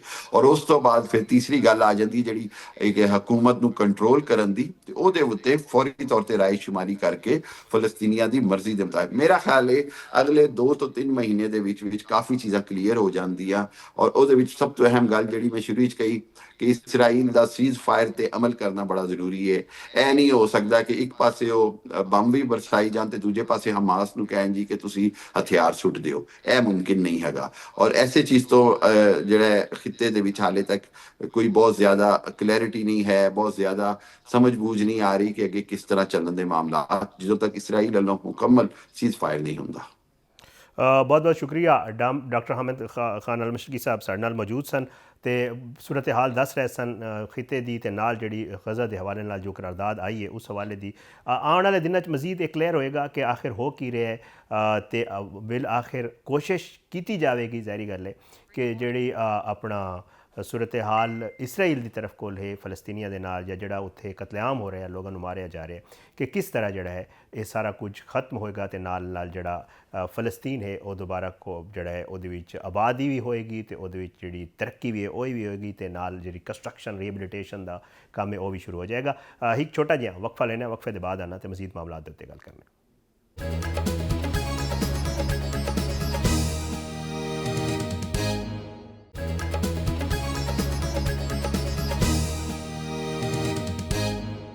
ਬ੍ਰੇਕ ਦੇ ਬਾਅਦ ਇੱਕ ਵਾਰੀ ਫਿਰ ਖੁਸ਼ ਆਮਦੀਦ। ਗੱਲ ਕਰਾਂਗੇ ਜ਼ਰਾ 27ਵੀਂ ਆਇਨੀ ਤਰਮੀਮ ਦੇ ਹਵਾਲੇ ਨਾਲ ਤੇ ਉਹਦੇ ਬਾਅਦ ਜਿਹੜੀ ਸੂਰਤ ਹਾਲ ਹੈ ਉਹ ਕੀ ਬਣ ਰਹੀ ਹੈ, ਕਿਉਂਕਿ ਬਾਕਾਇਦਾ ਤੌਰ ਤੇ ਕਿਹਾ ਜਾ ਰਿਹਾ ਹੈ ਕਿ ਇਹ ਪੈਰਲਲ ਇੱਕ ਸਿਸਟਮ ਬਣ ਗਿਆ ਹੈ। ਸੁਪਰੀਮ ਕੋਰਟ ਦੇ ਨਾਲ ਨਾਲ ਇੱਕ ਹੋਰ ਅਦਾਲਤ ਕਾਇਮ ਹੋ ਗਈ ਹੈ ਜਿਹਦੇ ਵਿੱਚ ਜਿਹੜਾ ਹੈ ਮੁਖਤਲਿਫ ਮੁਕੱਦਮਾਤ ਸੁਣੇ ਜਾਣਗੇ। ਨਾਲ ਇਹ ਵੀ ਕਿਹਾ ਜਾ ਰਿਹਾ ਹੈ ਕਿ ਸ਼ਾਇਦ ਅਦਲੀਆ ਜਿਹੜੀ ਉਹ ਕਮਜ਼ੋਰ ਹੋ ਗਈ ਹੈ ਤੇ ਅੱਗੇ ਆਉਣ ਵਾਲੇ ਦਿਨਾਂ ਦੇ ਵਿੱਚ ਕੀ ਹੋਣ ਜਾ ਰਿਹਾ ਹੈ, ਇਸ ਹਵਾਲੇ ਨਾਲ ਗੱਲ ਕਰਾਂਗੇ। ਮੇਰੇ ਨਾਲ ਮੌਜੂਦ ਨੇ ਸਾਡੇ ਸੀਨੀਅਰ ਰਿਪੋਰਟਰ ਨੇ, ਕੋਰਟ ਕਵਰ ਕਰਦੇ ਨੇ, ਜਨਾਬ ਜਾਂਜ਼ੇਬ ਅਬਾਸੀ ਸਾਹਿਬ। ਉਹਨਾਂ ਤੋਂ ਪੁੱਛਾਂਗੇ ਕਿ ਮਾਮਲਾ ਹੈ ਕੀ, ਆਉਣ ਵਾਲੇ ਦਿਨਾਂ 'ਚ ਕੀ ਹੋਣ ਜਾ ਰਿਹਾ ਹੈ, ਇਹ ਜਿਹੜੀ ਅਦਾਲਤ ਬਣੀ ਹੈ ਕੀ ਫਾਇਦਾ ਹੋਏਗਾ, ਕੇਸਿਸ ਦਾ ਜਿਹੜਾ ਬੈਕਲਾਗ ਕਿਹਾ ਜਾ ਰਿਹਾ ਹੈ ਕਿ ਜੀ ਬੜਾ ਹੋ ਜਾਂਦਾ ਸੀ, ਉਹਦੇ 'ਤੇ ਕੀ ਫ਼ਰਕ ਹੋਏਗਾ, ਇਹ ਸਾਰੀਆਂ ਚੀਜ਼ਾਂ ਅੱਜ ਦੇ ਇਸ ਜ਼ਰਾ ਸੈਗਮੈਂਟ ਵਿੱਚ ਡਿਸਕਸ ਕਰਾਂਗੇ। ਜਾਂਜ਼ੇਬ ਅਬਾਸੀ ਸਾਹਿਬ ਬਹੁਤ ਬਹੁਤ ਸ਼ੁਕਰੀਆ। ਜਾਂਜ਼ੇਬ ਅਬਾਸੀ ਸਾਹਿਬ, ਆਇਨੀ ਅਦਾਲਤ ਪਾਕਿਸਤਾਨ ਦੀ ਪਹਿਲੀ ਵਿਫਾਕੀ ਆਇਨੀ ਅਦਾਲਤ ਜਿਹੜਾ ਕਿਆਮ ਵੀ ਹੋ ਗਿਆ ਤੇ ਸ਼ੁਰੂ 'ਚ ਮੈਂ ਸੁਣ ਰਿਹਾ ਸਾਂ ਕਿ ਡੋਗਰ ਸਾਹਿਬ ਦੀ ਜਿਹੜੀ ਜਿੱਥੇ ਬੈਠ ਰਹੇ ਸਨ ਉੱਥੇ ਮਸਲਾ ਹੋ ਰਿਹਾ ਸੀ ਕਿ ਜੀ ਇਹ ਬਹਿਣਗੇ ਜਾਂ ਡੋਗਰ ਸਾਹਿਬ ਬਹਿਣਗੇ। ਫਿਰ ਡੋਗਰ ਸਾਹਿਬ ਆਪਣਾ ਚੈਂਬਰ ਨਹੀਂ ਦਿੱਤਾ, ਉਹ ਆਪਣੇ ਚੈਂਬਰ 'ਚ ਬੈਠੇ ਨੇ। ਆਇਨੀ ਅਦਾਲਤ ਨੂੰ ਕਹਿ ਰਹੇ ਨੇ ਕਿ ਸ਼ਾਇਦ ਹਾਈ ਕੋਰਟ ਨੂੰ ਸ਼ਿਫਟ ਕਿਹਾ ਜਾ ਰਿਹਾ ਹੈ ਦੁਬਾਰਾ ਵਾਪਸ ਆਪਣੀ ਪੁਰਾਣੀ ਜਗ੍ਹਾ 'ਤੇ। ਸਰ ਮਸਲਾ ਹੱਲ ਹੋਇਆ ਹੈ ਜਾਂ ਫਿਲਹਾਲ ਇਹ ਮਸਲਾ ਚੱਲ ਰਿਹਾ ਹੈ? ਖਬਰ ਤੇ ਇਹ ਆਈ ਹੈ ਕਿ ਜਿਹੜੀ ਵਫਾਕੀ ਆਇਨੀ ਅਦਾਲਤ ਹੈ ਇਸ ਟਾਈਮ ਜਿਹੜੀ ਇਸਲਾਮਾਬਾਦ ਹਾਈ ਕੋਰਟ ਜਿਸ ਬਿਲਡਿੰਗ ਦੇ ਵਿੱਚ ਸ਼ਾਹਰਾਏ ਦਸਤੂਰ ਤੇ ਹੈ, ਨਵੀਂ ਜਿਹੜੀ ਬਿਲਡਿੰਗ ਨਵੀਂ ਇੱਥੇ ਹੋਏਗੀ। ਠੀਕ ਹੈ। ਤੇ ਇਸਲਾਮਾਬਾਦ ਹਾਈ ਕੋਰਟ ਜਿਹੜੀ ਹੈ ਇਹ ਪੁਰਾਣੀ G10 ਵਾਲੀ ਜਿਹੜੀ ਇਮਾਰਤ ਹੈ, ਜਿਹੜੀ ਪੁਰਾਣੀ ਇਸਲਾਮਾਬਾਦ ਹਾਈ ਕੋਰਟ ਵਾਲੀ ਬਿਲਡਿੰਗ ਜਿੱਥੇ ਫੈਮਿਲੀ ਕੋਰਟਸ ਮੁੰਤਕਿਲ ਹੋਈਆਂ ਸਨ, ਸਹੀ, ਉੱਥੇ ਜਾਵਣਗੀਆਂ। ਠੀਕ ਹੈ। ਮਸਲਾ ਇਸ ਵਜ੍ਹਾ ਤੋਂ ਵੀ ਰਿਹਾ, ਇਸ ਮਾਮਲੇ 'ਚ ਇਖਤਲਾਫਾਤ ਰਹੇ, ਠੀਕ ਹੈ, ਕਿ ਬਿਲਡਿੰਗ ਅਲੱਗ ਤੋਂ ਨਹੀਂ ਸੀ। ਠੀਕ ਹੈ। ਤੇ ਅੱਜ ਇਸਲਾਮਾਬਾਦ ਬਾਰ ਦੇ ਜਿਹੜੇ ਨੁਮਾਇੰਦੇਗਾਨ ਨੇ ਉਹਨਾਂ ਨੇ ਅੱਜ ਇੱਕ ਪ੍ਰੈਸ ਕਾਨਫਰੰਸ ਵੀ ਕੀਤੀ ਹੈ। ਠੀਕ ਹੈ। ਉਹਦੇ ਵਿੱਚ ਵੀ ਉਹਨਾਂ ਨੇ ਇਸ ਗੱਲ ਦਾ ਇਜ਼ਹਾਰ ਕੀਤਾ ਹੈ ਕਿ ਸਾਨੂੰ ਕਮ ਅਜ਼ ਕਮ ਮੁਸ਼ਾਵਰਤ ਦੇ ਅਮਲ ਦੇ ਵਿੱਚ ਸ਼ਾਮਲ ਕੀਤਾ ਜਾਵੇ। ਠੀਕ ਹੈ। ਜਦਕਿ ਜਿਹੜੀ ਡਿਸਟ੍ਰਿਕਟ ਬਾਰ ਹੈ ਉਹਨੇ ਨਾ ਸਿਰਫ ਵੈਲਕਮ ਕੀਤਾ ਹੈ G10 ਦੇ ਵਿੱਚ ਇਸਲਾਮਾਬਾਦ ਹਾਈ ਕੋਰਟ ਦੀ ਦੁਬਾਰਾ ਮੁੰਤਕਿਲੀ ਨੂੰ, ਓਕੇ, ਬਲਕਿ ਉਹਨਾਂ ਨੇ ਤੇ ਇਹ ਵੀ ਕਿਹਾ ਹੈ ਕਿ ਅਸੀਂ ਇਸ ਫੈਸਲੇ ਦੀ ਹਿਮਾਇਤ ਕਰਦੇ ਹਾਂ। ਠੀਕ ਹੈ। ਤੇ ਮੈਂ ਆਪਣੇ ਤੌਰ ਦੇ ਉੱਤੇ ਕੁਝ ਵਕੀਲਾਂ ਨਾਲ ਗੱਲ ਕੀਤੀ ਤੇ ਉਹਨਾਂ ਨੇ ਕਿਹਾ ਕਿ ਥਲਵੀਂ ਅਦਾਲਤ ਤੋਂ ਬਾਅਦ ਜਦੋਂ ਹਾਈ ਕੋਰਟ ਦੇ ਵਿੱਚ ਕੋਈ ਕੇਸ ਦਾਇਰ ਹੋਣ ਦਾ ਮਸਲਾ ਹੁੰਦਾ ਸੀ, ਠੀਕ ਹੈ, ਤੇ ਸਾਨੂੰ ਸ਼ਾਹਰਾਏ ਦਸਤੂਰ ਤੱਕ ਆਉਣ ਲਈ ਕਾਫੀ ਦੁਸ਼ਵਾਰੀਆਂ ਪੇਸ਼ ਆਉਂਦੀਆਂ ਸਨ। ਠੀਕ ਹੈ। ਤੇ ਇਹ ਮੁਨਾਸਿਬ ਹੈ ਕਿ ਸਾਨੂੰ G10 ਦੇ ਵਿੱਚ ਮਿਲ ਜਾਵੇ, ਉੱਥੇ ਹੀ ਸਾਡੇ ਜੁਡੀਸ਼ੀਅਲ ਕੰਪਲੈਕਸ ਵੀ ਹੈ ਤੇ ਉੱਥੇ ਕਰੀਬ ਹੀ ਹੈ ਤੇ ਸਾਨੂੰ ਰਸਾਈ ਆਸਾਨ ਹੋ ਜਾਏਗੀ। ਠੀਕ ਹੈ। ਤੇ ਇਹਦੇ ਲਈ ਇਸ ਗੱਲ ਨੂੰ ਐਪਰੀਸ਼ੀਏਟ ਕੀਤਾ ਜਾ ਰਿਹਾ ਹੈ। ਤੇ ਇਸਲਾਮਾਬਾਦ ਬਾਰ ਦੇ ਜਿਹੜੇ ਕਾਇਦੀਨ ਹਨ, ਠੀਕ ਹੈ, ਉਹ ਤਾਂ ਇਹ ਵੀ ਕਹਿ ਰਹੇ ਨੇ ਜੀ ਕਿ ਸਰਫਰਾਜ਼ ਡੋਗਰ ਸਾਹਿਬ ਨੇ ਆਪ ਆਪਣਾ ਚੈਂਬਰ ਆਫਰ ਕੀਤਾ ਸੀ ਅੱਛਾ ਜਸਟਿਸ ਅਮੀਨ ਸਾਹਿਬ offer, ਨੂੰ। ਕਿਉਂਕਿ ਖਬਰਾਂ ਚੱਲ ਰਹੀਆਂ ਸਨ ਕਿ ਜੀ ਪਹਿਲੇ ਉਹਨਾਂ ਦਾ ਚੈਂਬਰ ਦਿੱਤਾ ਜਾ ਰਿਹਾ ਹਾਂ, ਲੇਕਿਨ ਜਸਟਿਸ ਅਮੀਨ ਨੇ ਕਿਹਾ ਜੀ ਕਿ ਮੈਨੂੰ ਤੁਹਾਡਾ ਤੁਸੀਂ ਨਹੀਂ ਜ਼ਰੂਰਤ ਆਪਣੀ ਕੋਰਟ ਦੀ, ਤਾਂ ਮੈਨੂੰ ਦੂਜੀ ਕੋਰਟ ਦੇ ਦਿਓ। ਠੀਕ ਹੈ, ਤੇ ਉਹ ਫਿਰ ਦੂਜੀ ਕੋਰਟ ਜਿਹੜੀ ਹੈ ਉਹਨਾਂ ਨੂੰ ਦਿੱਤੀ ਗਈ ਹੈ। ਠੀਕ ਹੈ, ਬਾਜ਼ਾਬਤਾ ਤੌਰ ਦੇ ਉੱਤੇ ਵਫਾਕੀ ਆਈਨੀ ਅਦਾਲਤ ਨੇ ਆਪਣਾ ਕੰਮ ਸ਼ੁਰੂ ਕਰ ਦਿੱਤਾ ਜੀ ਹੈ। ਬਿਲਕੁਲ ਐਸੇ ਕੁਛ ਦੁਸ਼ਵਾਰੀਆਂ ਹਨ, ਜਿਵੇਂ ਹਾਲੇ ਸੈਟਅਪ ਮੁਕੰਮਲ, ਜਿਵੇਂ ਕਿਸੇ ਕਾਨੂੰਨ ਦਾ ਹਵਾਲਾ ਦੇਣਾ ਹੁੰਦਾ ਹੈ ਠੀਕ ਹੈ, ਤੇ ਜੱਜ ਸਾਹਿਬ ਨੂੰ ਕੋਈ ਕਿਤਾਬ ਖੋਲ ਕੇ ਦੇਣੀ ਹੁੰਦੀ ਹੈ ਠੀਕ ਹੈ, ਕਿ ਇਹ ਕਿਤਾਬ ਵਿੱਚ ਇਹ ਹਵਾਲਾ ਪੜ੍ਹ ਲਓ, ਇਹ ਕਾਨੂੰਨ ਇਹ ਕਹਿੰਦਾ ਹੈ ਜੀ। ਜਿਸ ਤਰ੍ਹਾਂ ਸਾਨੂੰ ਕੋਰਟ ਵਿੱਚ ਨਜ਼ਰ ਆਂਦਾ ਅਮੂਮਨ। ਜੀ ਜੀ ਜੀ ਠੀਕ ਹੈ, ਜੀ।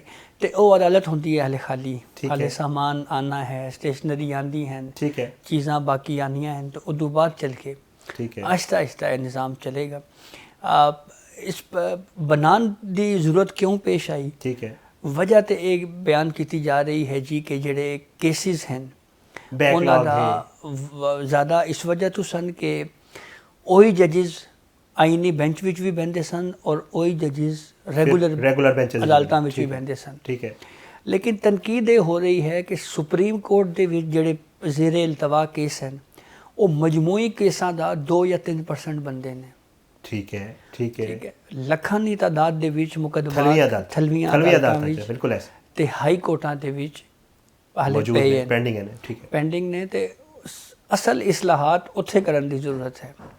ਹਾਂ ਉੱਤੇ ਠੀਕ ਹੈ, ਕੰਮ ਹੋ ਗਿਆ, ਇਖਤਲਾਫੀ ਗੱਲ ਜਿਹੜੀ ਹੈ ਠੀਕ ਹੈ। ਉਹ ਉਹਦੇ ਦੇ ਉੱਤੇ ਕਾਨੂੰਨੀ ਮਾਹਿਰੀਨ ਗੱਲ ਕਰ ਰਹੇ ਹਨ। ਅੱਛਾ ਮੈਨੂੰ ਇੱਕ ਗੱਲ ਦੱਸੋ ਆਪਣਾ ਜਾਂਦੇ ਵੀ ਇੱਕ ਮਤਲਬ ਫ੍ਰੈਂਕਲੀ ਕਿਉਂਕਿ ਅਦਾਲਤ ਬਣ ਗਈ ਉਹਦੇ ਉੱਤੇ ਜਿੱਥੇ ਐਪਰੀਸ਼ੀਏਟ ਕਰ ਰਹੇ ਨੇ ਲੋਕ, ਉੱਥੇ ਲੋਕ ਇਹ ਵੀ ਕਹਿ ਰਹੇ ਨੇ ਕਿ ਜੀ ਜਿਸ ਤਰ੍ਹਾਂ ਮੈਂ ਕਹਾਂ ਕਿ ਜੀ ਅਪੋਜੀਸ਼ਨ ਜਮਾਤਾਂ ਦੇ ਮੌਕਫ ਹੈ ਕਿ ਜੀ ਅਦਲੀਆ ਦੇ ਨਾਲ ਕਮਜ਼ੋਰ ਹੋ ਗਈ ਜਾਂ ਇੱਕ ਪੈਰਲਲ ਕੋਰਟ ਬਣ ਗਈ ਹੈ ਤੇ ਉਹਦੇ ਵਿੱਚ ਹੁਣ ਆਈਨੀ ਮਾਮਲਾਤ ਉੱਥੇ ਜਾਣਗੇ, ਬਾਕੀ ਜਿਹੜੇ ਮਾਮਲਾਤ ਨੇ ਉਹ ਤੇ ਮਰਜ਼ੀ ਹੋਏਗੀ ਤੇ ਸੋਮੋਟੋ ਵੀ ਲੈ ਲੈਣਗੇ, ਸੋਮੋਟੋ ਪਾਵਰਸ ਵੀ ਹਨ ਵਫਾਕੀਆਂ ਨੇ ਅਦਾਲਤ ਕੋਲ, ਤੇ ਇਸ ਹਵਾਲੇ ਨਾਲ ਵਾਕਈ ਮਜ਼ਬੂਤ ਹੋਏਗੀ, ਕਮਜ਼ੋਰ ਹੋਏਗੀ, ਕੀ ਤੁਸੀਂ ਕੀ ਸਮਝਦੇ ਹੋ? ਦੇਖੋ ਜੀ, ਜਿੱਥੇ ਤੱਕ ਜੱਜਾਂ ਦੇ ਤਬਾਦਲੇ ਦਾ ਮਸਲਾ ਹੈ, ਠੀਕ ਹੈ, ਉਸ ਦੇ ਉੱਤੇ ਜਿਹੜੇ ਬੜੇ ਸੰਜੀਦਾ ਵਕੀਲ ਹਨ ਉਹ ਵੀ ਇਤਰਾਜ਼ ਚੁੱਕ ਰਹੇ ਹਨ ਠੀਕ ਹੈ, ਕਿ ਜੱਜਾਂ ਦੀ ਮਰਜ਼ੀ ਤੋਂ ਬਗੈਰ ਉਹਨਾਂ ਨੂੰ ਤਬਾਦਲਾ ਕਰਨਾ ਠੀਕ ਇਹ ਹੈ, ਮੁਨਾਸਿਬ ਨਹੀਂ ਹੈ। ਓਕੇ, ਫਿਰ ਉਦੋਂ ਬਾਅਦ ਇੱਕ ਤਨਕੀਦ 27ਵੀਂ ਤਰਮੀਮ ਤੇ ਇਹ ਵੀ ਹੋ ਰਹੀ ਹੈ ਕਿ ਸਦਰ ਮੁਮਲਿਕਤ ਨੂੰ ਜਿਹੜੀ ਤਾ ਹਯਾਤ ਇਸਤਸਨਾ ਦੇ ਦਿੱਤੀ ਗਈ ਹੈ, ਇਹ ਵੀ ਗਲਤ ਕੰਮ ਹੈ ਔਰ ਇਹ ਇਸਲਾਮੀ ਰਿਵਾयात ਦੇ ਵੀ ਖਿਲਾਫ ਹੈ। ਠੀਕ ਹੈ, ਫਿਰ ਉਸ ਤੋਂ ਬਾਅਦ ਇੱਕ ਤਨਕੀਦ ਇਹ ਵੀ ਹੋ ਰਹੀ ਹੈ ਕਿ ਤੁਸੀਂ ਜਿਹੜੇ ਆਈਨੀ ਅਦਾਲਤ ਦੇ ਜੱਜਾਂ ਦੀ ਨਾਮਜ਼ਦਗੀ ਦਾ ਪਹਿਲੇ 7 ਜੱਜਾਂ ਦੀ ਨਾਮਜ਼ਦਗੀ ਦਾ ਤਰੀਕਾਕਾਰ ਹੈ, ਠੀਕ ਹੈ, ਉਹ ਬਾਕੀ ਜੱਜਾਂ ਦਾ ਇੰਤਖਾਬ ਤੁਸੀਂ ਕਿਵੇਂ ਕੀਤਾ ਹੈ? ਕੋਈ ਅਸੂਲ ਕਿਸ ਦੇ ਤਹਿਤ ਤੁਸੀਂ ਕਿਹਾ ਜੀ ਕਿ ਸਾਨੂੰ ਇਹ ਜੱਜ ਚਾਹੀਦੇ ਨੇ ਤੇ ਇਹ ਨਹੀਂ ਚਾਹੀਦੇ? ਮਿਸਾਲ ਦੇ ਤੌਰ ਤੇ ਜਸਟਿਸ ਜਮਾਲ ਮੰਦੋਖੇਲ ਹਨ, ਜਸਟਿਸ ਨਈਮ ਅਖਤਰ ਅਫਗਾਨ ਹਨ, ਜਸਟਿਸ ਮੁਹੰਮਦ ਅਲੀ ਮਜ਼ਹਰ ਹਨ। ਸਾਨੂੰ ਇਹ ਨਹੀਂ ਪਤਾ ਕਿ ਇਹਨਾਂ ਜੱਜਾਂ ਨੂੰ ਆਈਨੀ ਅਦਾਲਤ ਦੇ ਵਿੱਚ ਸ਼ਾਮਿਲ ਨਾ ਕਰਨ ਦੀ ਵਜੂਹਾਤ ਕੀ ਨੇ। ਅੱਛਾ, ਓਕੇ, ਠੀਕ ਹੈ। ਤੇ ਸਾਨੂੰ ਇਹ ਵਜ੍ਹਾ ਵੀ ਨਹੀਂ ਪਤਾ ਕਿ ਜਸਟਿਸ ਅਲੀ ਬਾਕਰ ਨਜਫੀ ਨੂੰ, ਜਸਟਿਸ ਆਮਿਰ ਫਾਰੂਕ ਸਾਹਿਬ ਨੂੰ, ਜਸਟਿਸ ਹਸਨ ਨਜ਼ਰ ਰਿਜ਼ਵੀ ਸਾਹਿਬ ਨੂੰ ਰੋਕੋ ਕਿ ਠੀਕ ਨਹੀਂ ਜੱਜ, ਲੇਕਿਨ ਇਹਨਾਂ ਨੂੰ ਸ਼ਾਮਿਲ ਕਰਨ ਦੀ ਵਜ੍ਹਾ ਕੀ ਹੈ? ਪ੍ਰੋਸੀਜਰ, ਕੋਈ ਤਰੀਕਾਕਾਰ, ਕੋਈ ਅਸੂਲ, ਕੋਈ ਮੈਰਿਟ, ਕੋਈ ਅਸੂਲ, ਜ਼ਾਹਿਰ ਗੱਲ ਹੈ ਉਹ ਮਸਲਾ ਹੈ ਜਿਹਦੇ ਉੱਤੇ ਖਾਸੀ ਤਨਕੀਦ ਹੋ ਰਹੀ ਹੈ। ਅੱਜ ਖਬਰਾਂ ਆ ਰਹੀਆਂ ਸਨ ਕਿ ਸੁਪਰੀਮ ਜੁਡੀਸ਼ੀਅਲ ਕੌਂਸਲ ਦੀ ਵੀ ਦੁਬਾਰਾ ਕੋਲ ਤਸ਼ਕੀਲ ਨੌ ਵੀ ਹੋ ਗਈ ਹੈ ਸਾਰੇ ਜੀ, ਉਹ ਤੇ ਤਰਮੀਮ ਤੋਂ ਬਾਅਦ ਹੋਣੀ ਸੀ, ਉਹਦੇ ਵਿੱਚ ਜਸਟਿਸ ਜਮਾਲ ਮੰਦੋਖੇਲ ਸਾਹਿਬ ਨੂੰ ਸ਼ਾਮਿਲ ਕੀਤਾ ਗਿਆ ਹੈ। ਓਕੇ, ਅੱਛਾ ਇੱਕ ਚੀਜ਼ ਮੈਂ ਜ਼ਰੂਰ ਇਹਦੇ ਤੇ ਗੱਲ ਕਰਨਾ ਚਾਹਾਂਗਾ, ਉਹ ਹੈ ਕਿ ਜੱਜਸ ਦੇ ਇਸਤੀਫੇ ਆਏ ਸਨ, ਜ਼ਾਹਿਰ ਗੱਲ ਹੈ। ਅੱਛਾ ਇਸ ਤੇ ਕਹਾ ਕਿ ਜ਼ਾਹਿਰ ਗੱਲ ਹੈ ਅਗਰ ਨਹੀਂ ਉਹਨਾਂ ਨੂੰ ਮੁਨਾਸਿਬ ਲੱਗ ਰਿਹਾ ਸੀ ਇਸਤੀਫਾ ਦੇ ਦਿੱਤਾ ਤੇ ਕਿਹਾ ਜਾ ਰਿਹਾ ਸੀ ਕਿ ਮੇਬੀ ਕੁਝ ਮਜ਼ੀਦ ਦੇ ਜੱਜਸ ਦੇ ਵੀ ਇਸਤੀਫੇ ਆ ਸਕਦੇ ਨੇ। ਇੱਥੇ ਇਸਲਾਮਾਬਾਦ ਵਿੱਚ ਵੀ ਕੋਰਟ ਸੁਪਰੀਮ ਕੋਰਟ ਵਿੱਚ ਵੀ, ਲਾਹੌਰ ਹਾਈ ਕੋਰਟ ਵਿੱਚ ਜਾਂ ਕਰਾਚੀ ਹਾਈ ਕੋਰਟ ਕਿੱਥੇ ਵੀ, ਤੇ ਇਸਤੀਫੇ ਕੀ ਨਜ਼ਰ ਆ ਰਹੇ, ਕਿਉਂ ਰੁਕ ਗਏ ਨੇ ਜਾਂ ਨਹੀਂ ਆ ਰਹੇ ਸਨ? ਮੈਜ਼ ਇੱਕ ਖਬਰ ਫੈਲਾਈ ਗਈ। ਦੇਖੋ, ਇੱਕ ਤੇ 2 ਸੁਪਰੀਮ ਕੋਰਟ ਤੋਂ ਵੱਡੇ ਇਸਤੀਫੇ ਆਏ, 2 ਜੱਜ ਇਸਤੀਫਾ ਦੇ ਕੇ ਚਲੇ ਗਏ ਜੀ, ਤੇ ਅਤਰ ਮਿਨੱਲਾ ਸਾਹਿਬ। ਅੱਛਾ, ਮੈਂ ਆਪਣੇ ਤੌਰ ਤੇ ਉਸੇ ਚੈੱਕ ਕੀਤਾ ਹੈ, ਠੀਕ ਹੈ। ਜਸਟਿਸ ਅਤਰ ਮਿਨੱਲਾ ਸਾਹਿਬ ਦੇ ਇਸਤੀਫੇ ਦੀ ਵਜ੍ਹਾ ਤੋਂ ਕੋਈ ਬਹੁਤ ਜ਼ਿਆਦਾ ਅਦਲੀਆ ਦੇ ਵਿੱਚ ਕੋਈ ਬਹੁਤ ਕੋਈ ਬੜਾ ਇਕਦਾਮ ਹੋ ਗਿਆ ਹੈ, ਠੀਕ ਹੈ, ਇਹ ਫੀਲਿੰਗ ਨਹੀਂ ਹੈ। ਓਕੇ, ਲੇਕਿਨ ਸ਼ਾਇਦ ਜਸਟਿਸ ਮਨਸੂਰ ਅਲੀ ਸ਼ਾਹ ਦੇ ਇਸਤੀਫੇ ਨੂੰ ਦੇ ਉੱਤੇ ਅਫਸੋਸ ਦਾ ਇਜ਼ਹਾਰ ਅਦਲੀਆ ਦੇ ਅੰਦਰ ਵੀ ਕੀਤਾ ਗਿਆ ਹੈ ਔਰ ਬਾਹਰ ਦੇ ਵਿੱਚ ਵੀ ਕੀਤਾ ਗਿਆ ਹੈ। ਉਹਦੀ ਇੱਕ ਵਜ੍ਹਾ ਇਹ ਵੀ ਸੀ ਕਿ 26ਵੀਂ ਤਰਮੀਮ ਦੇ ਤਹਿਤ ਉਹ ਚੀਫ ਜਸਟਿਸ ਵੀ ਨਹੀਂ ਬਣ ਸਕੇ, ਗੋ ਕੇ ਉਹਨਾਂ ਤੋਂ ਪਹਿਲੇ ਹੱਕ ਯਾਜ਼ੁਲ ਹਸਨ ਸਾਹਿਬ ਦਾ ਸੀ, ਲੇਕਿਨ ਉਹ ਕਿਉਂ ਇਸਤੀਫਾ ਦਿੱਤਾ ਉਹਨੇ ਸਾਨੂੰ ਅੱਜ ਤੱਕ ਇਹ ਵੀ ਨਹੀਂ ਪਤਾ ਚੱਲਿਆ। ਠੀਕ ਹੈ। ਤੇ ਦੂਜੀ ਹਾਈ ਕੋਰਟ ਦੇ ਵਿੱਚੋਂ ਸ਼ਮਸ ਮਹਿਮੂਦ ਮਿਰਜ਼ਾ ਸਾਹਿਬ ਦਾ, ਜਸਟਿਸ ਸਾਹਿਬ ਦਾ ਇਸਤੀਫਾ ਆ ਗਿਆ। ਬਿਲਕੁਲ। ਹੁਣ ਇੱਕ ਗੱਲ ਇਹ ਸੁਣਨ ਨੂੰ ਮਿਲ ਰਹੀ ਹੈ ਕਿ ਪੈਨਸ਼ਨ ਮਰਾਹਤ ਕਾਫੀ ਜ਼ਿਆਦਾ ਨੇ, ਅਸਤੀਫਾ ਦੇਣ ਦੇ ਤਨਖਾਹ ਕਾਫੀ ਜ਼ਿਆਦਾ ਹੈ। ਉਹ ਤੇ ਸੋਸ਼ਲ ਮੀਡੀਆ ਤੇ ਵੀ ਚੱਲ ਰਿਹਾ ਹੈ। ਹਾਂ, ਇੱਕ ਤਾਂ ਇਹ ਮਸਲਾ ਵੀ ਹੈ ਠੀਕ ਹੈ। ਜਿਹਦੇ ਤੇ ਉੱਤੇ ਕਹਿ ਰਹੇ ਨੇ ਜੀ ਕਿ ਕੁਝ ਕੈਲਕੂਲੇਸ਼ਨਾਂ ਵੀ ਲਾਈਆਂ ਜਾ ਰਹੀਆਂ ਨੇ। ਮਿਸਾਲ ਦੇ ਤੌਰ ਤੇ ਇੱਕ ਇਹ ਖਬਰ ਵੀ ਸਾਹਮਣੇ ਆਈ ਹੈ ਜੀ ਕਿ ਹਾਈ ਕੋਰਟ ਦੇ ਕੁਝ ਜੱਜਾਂ ਨੇ ਇਹ ਪੁੱਛਿਆ ਹੈ ਇੱਧਰੋਂ ਉੱਧਰੋਂ ਕਿ ਸਾਨੂੰ ਜ਼ਰਾ ਦੱਸੋ ਸਾਡੀ ਪੈਨਸ਼ਨ ਤੇ ਬਾਕੀ ਇਹ ਕਿੰਨੇ ਪੈਸੇ ਬਣ ਜਾਣਗੇ। ਅੱਛਾ ਠੀਕ ਤੇ ਇਹ ਵੀ ਕੋਈ ਮਸਲਾਇਲ ਉਹ ਚੀਜ਼ਾਂ ਹਨ ਜਿਹੜੀਆਂ ਮਤਲਬ ਉਹਦੇ different reasons ਨੇ, ਜਿਹੜਾ ਮੁਖਤਲਿਫ ਰੀਜ਼ਨ ਹਨ। ਅੱਛਾ, ਇੱਕ ਰੀਜ਼ਨ ਇਹ ਹੈ ਜਿਹੜੀ ਕਹਿ ਰਹੇ ਨੇ ਜੀ ਕਿ ਕੁਝ ਜੱਜਾਂ ਦਾ ਇਹ ਖਿਆਲ ਹੈ ਕਿ ਸਾਨੂੰ ਸਿਸਟਮ ਦੇ ਅੰਦਰ ਮੌਜੂਦ ਰਹਿਣਾ ਚਾਹੀਦਾ ਹੈ। ਹਾਂ ਬਿਲਕੁਲ, ਸਾਨੂੰ ਸਿਸਟਮ ਦੇ ਵਿੱਚੋਂ ਨਿਕਲਣਾ ਨਹੀਂ ਚਾਹੀਦਾ। ਕਹਿ ਰਹੇ ਕਿ ਜਿਸ ਸਿਸਟਮ ਦੇ ਅੰਦਰ ਰਹਿ ਕੇ ਅਸੀਂ ਜੇ ਕੁਝ ਕਰ ਸਕਦੇ ਹਾਂ ਸਾਨੂੰ ਇੱਥੇ ਹੀ ਰਹਿਣਾ ਚਾਹੀਦਾ ਹੈ। ਕੁਝ ਦਾ ਖਿਆਲ ਹੈ ਕਿ ਨਹੀਂ ਜੀ, ਕੁਝ ਦਾ ਖਿਆਲ ਹੈ ਕਿ ਨਹੀਂ, ਹੁਣ ਸਾਡੇ ਕੋਲ ਕੋਈ ਇਖਤਿਆਰ ਕੋਈ ਵਜ੍ਹਾ ਨਹੀਂ ਰਹੀ ਕਿ ਅਸੀਂ ਇੱਥੇ ਬਹਿਣ ਦੀ, ਇਸ ਬਾਰੇ ਸਾਨੂੰ ਚਲਾ ਜਾਣਾ ਚਾਹੀਦਾ ਹੈ। ਠੀਕ ਹੈ। ਤੇ ਇਹ ਦੋ ਰਾਏ ਜਿਹੜੀਆਂ ਉਸ ਵਕਤ ਪਾਈਆਂ ਜਾਂਦੀਆਂ। ਅੱਛਾ ਸਰ, ਤੁਸੀਂ ਜਾਣਦੇ ਹੋ ਅਦਾਲਤਾਂ 'ਚ ਕਿਉਂਕਿ ਕੇਸਿਸ ਵੀ ਕਵਰ ਕਰਦੇ ਹੋ, ਮੌਜੂਦ ਵੀ ਹੁੰਦੇ ਹੋ, ਵਕਲਾਂ ਨਾਲ ਵੀ ਗੱਲ ਹੋਣੀ ਹੁੰਦੀ, ਜੱਜਸ ਨਾਲ ਵੀ ਮੁਲਾਕਾਤਾਂ ਹੋਣੀਆਂ, ਤੇ ਕਿਹਾ ਜਾ ਰਿਹਾ ਹੈ ਕਿ ਕੋਈ ਇਸ ਤਰ੍ਹਾਂ ਦਾ ਕੋਈ ਮਤਲਬ ਖਬਰਾਂ ਨੇ ਕਿ ਜੀ ਕੋਈ ਇhtਜਾਜ, ਕੋਈ ਤਹਿਰੀਕ, ਕੋਈ ਇਸ ਤਰ੍ਹਾਂ ਦੀ ਚੀਜ਼ ਕੋਈ ਸ਼ੁਰੂ ਹੋ ਸਕਦੀ ਇਹਨਾਂ ਮਾਮਲਾਤ ਦੇ ਉੱਤੇ, ਹੈ ਕੋਈ ਪੋਸੀਬਿਲਿਟੀ ਲੱਗਦੀ?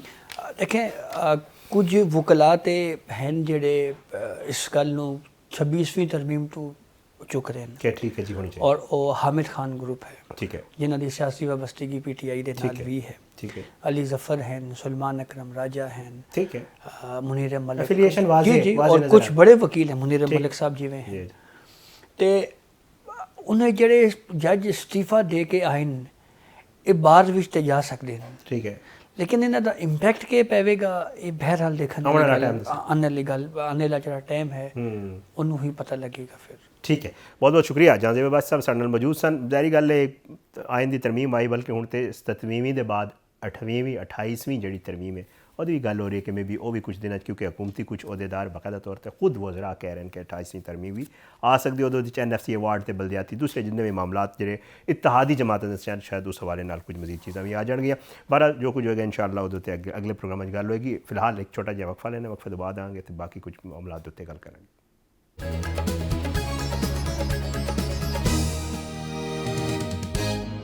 ਤੇ ਬਾਅਦ ਇੱਕ ਵਾਰੀ ਫਿਰ ਖੁਸ਼ ਆਮਦੀਦ ਤੇ ਗੱਲ ਕਰਾਂਗੇ ਕ੍ਰਿਕਟ ਦੀ। ਪਾਕਿਸਤਾਨ ਵਿੱਚ ਬਾਕਾਇਦਾ ਤੌਰ ਤੇ ਅੱਜ ਤੋਂ ਜਿਹੜਾ ਇੱਕ ਟਰਾਈ ਨੇਸ਼ਨ ਜਾਂ 3 ਮੁਲਕੀ ਜਿਹੜੀ ਹੈ ਉਹ ਸੀਰੀਜ਼ ਸ਼ੁਰੂ ਹੋ ਰਹੀ ਹੈ, ਜਿਹਦੇ ਵਿੱਚ ਪਾਕਿਸਤਾਨ, ਜ਼ਿੰਬਾਬਵੇ ਅਤੇ ਸ੍ਰੀਲੰਕਾ ਨੇ। ਮੈਚਾਂ ਦਾ ਆਗਾਜ਼ ਵੀ ਬਾਕਾਇਦਾ ਤੌਰ ਤੇ ਹੋ ਗਿਆ ਤੇ ਇਹਦੇ ਵਿੱਚ ਕਿਹਾ ਜਾ ਰਿਹਾ ਹੈ ਕਿ ਇਹ ਇੱਕ ਬਹੁਤ ਹੀ ਜ਼ਬਰਦਸਤ ਫੈਸਟੀਵਿਟੀ ਹੈ, ਬਹੁਤ ਜ਼ਬਰਦਸਤ एक काम हो रहा है। पूरे पाकिस्तान के मैचेस होंगे तो मुख्तलिफ लोगों को मैच वेखण का मौका भी मिलेगा। पाकिस्तान टीम के कप्तान सलमान अली आगा जोड़ा है उन्हें अज गल की तो उन्हें कहा कि इस सीरीज़ नाल ਜਿਹੜੇ ਨਵੇਂ ਖਿਡਾਰੀ ਨੇ ਉਹਨਾਂ ਨੂੰ ਵੀ ਮੌਕਾ ਦਿੱਤਾ ਜਾਵੇਗਾ ਤੇ ਟਰਾਈ ਨੇਸ਼ਨ ਸੀਰੀਜ਼ ਵਿੱਚ ਮੁਕਾਬਲਾ ਸਾਡਾ ਬੜਾ ਚੰਗਾ ਹੋਏਗਾ। ਦੂਜੀ ਜਾਨਬ ਅਗਰ ਵੇਖਿਆ ਜਾਵੇ ਤੇ ਜ਼ਿੰਬਾਬਵੇ ਕ੍ਰਿਕਟ ਟੀਮ ਦੇ ਜਿਹੜੇ ਕਪਤਾਨ ਨੇ ਸਿਕੰਦਰ ਰਜ਼ਾ, ਉਹਨਾਂ ਦਾ ਕਹਿਣਾ ਸੀ ਕਿ ਜੀ ਟਰਾਈ ਨੇਸ਼ਨ ਸੀਰੀਜ਼ ਦੇ ਫਾਈਨਲ ਤੱਕ ਪਹੁੰਚਣ ਦੀ ਪੂਰੀ ਕੋਸ਼ਿਸ਼ ਕਰਾਂਗੇ ਅਤੇ ਜਿਹੜੀ 3 ਮੁਲਕੀ ਸੀਰੀਜ਼ ਹੈ ਇਹਦੇ ਵਿੱਚ ਪਾਕਿਸਤਾਨ ਦੇ ਖਿਲਾਫ ਅਸੀਂ ਮੈਚ ਵਾਸਤੇ ਤਿਆਰ ਹਾਂ। ਸ੍ਰੀਲੰਕਾ T20 ਟੀਮ ਦੇ ਕਪਤਾਨ ਜਿਹੜੇ ਨੇ ਦਸੋਨ ਸ਼ਨਾਕਾ, ਉਹਨਾਂ ਦਾ ਕਹਿਣਾ ਸੀ ਕਿ ਜੀ ਪਾਕਿਸਤਾਨੀ ਟੀਮ ਬਹੁਤ ਹੀ ਵਧੀਆ ਖੇਡ ਰਹੀ ਹੈ ਅਤੇ ਅਸੀਂ तमाम ਚੈਲੰਜਸ ਨਾਲ ਜਿਹੜੇ ਅਸੀਂ ਨਬਰਦਜ਼ਮਾ ਨਿਪਟਣ ਵਾਸਤੇ ਤਿਆਰ ਹਾਂ ਤੇ ਇਸ ਸੀਰੀਜ਼ ਜਿੱਤਣ ਦੀ ਕੋਸ਼ਿਸ਼ ਕਰਾਂਗੇ। ਜ਼ਾਹਿਰ ਗੱਲ ਹੈ ਜਿਸ ਟਾਈਮ ਮੈਦਾਨ ਵਿੱਚ ਟੀਮਾਂ ਉਤਰਦੀਆਂ ਨੇ, ਕੋਈ ਵੀ ਮੁਕਾਬਲਾ ਹੋਵੇ, ਕਿਸੇ ਚੀਜ਼ ਦਾ, ਕਿਸੇ ਖੇਡ ਦਾ ਵੀ ਮੁਕਾਬਲਾ ਹੋਵੇ ਤੇ ਜ਼ਾਹਿਰ ਗੱਲ ਹੈ ਕੋਸ਼ਿਸ਼ ਹਰ ਕਿਸੇ ਦੀ ਹੁੰਦੀ ਹੈ ਕਿ ਉਹ ਜ਼ਰੂਰ ਜਿੱਤੇਗਾ। ਬਹਰਹਾਲ ਜਿਹੜਾ ਪਾਕਿਸਤਾਨੀ ਸਕੁਆਡ ਹੈ ਉਹਦੇ ਜਿਹੜੇ ਖਿਡਾਰੀਆਂ ਦੇ ਨਾਂ ਆਏ ਨੇ ਸਾਹਮਣੇ, ਉਹ ਸਲਮਾਨ ਅਲੀ ਆਗਾ ਕप्तान ਨੇ, फ़खर जमान ने, साइम अयूब ने, बाबर आजम, साहिबजादा फरहान, उस्मान खान, अब्दुल समद, फ़हीम अशरफ, मोहम्मद नवाज़, अबरार अहमद, मोहम्मद वसीम जूनियर, शाहीन शाह अफरीदी, नसीम शाह, सलमान मिर्ज़ा ते असमान तारिक जड़ा है वो शामिल ने।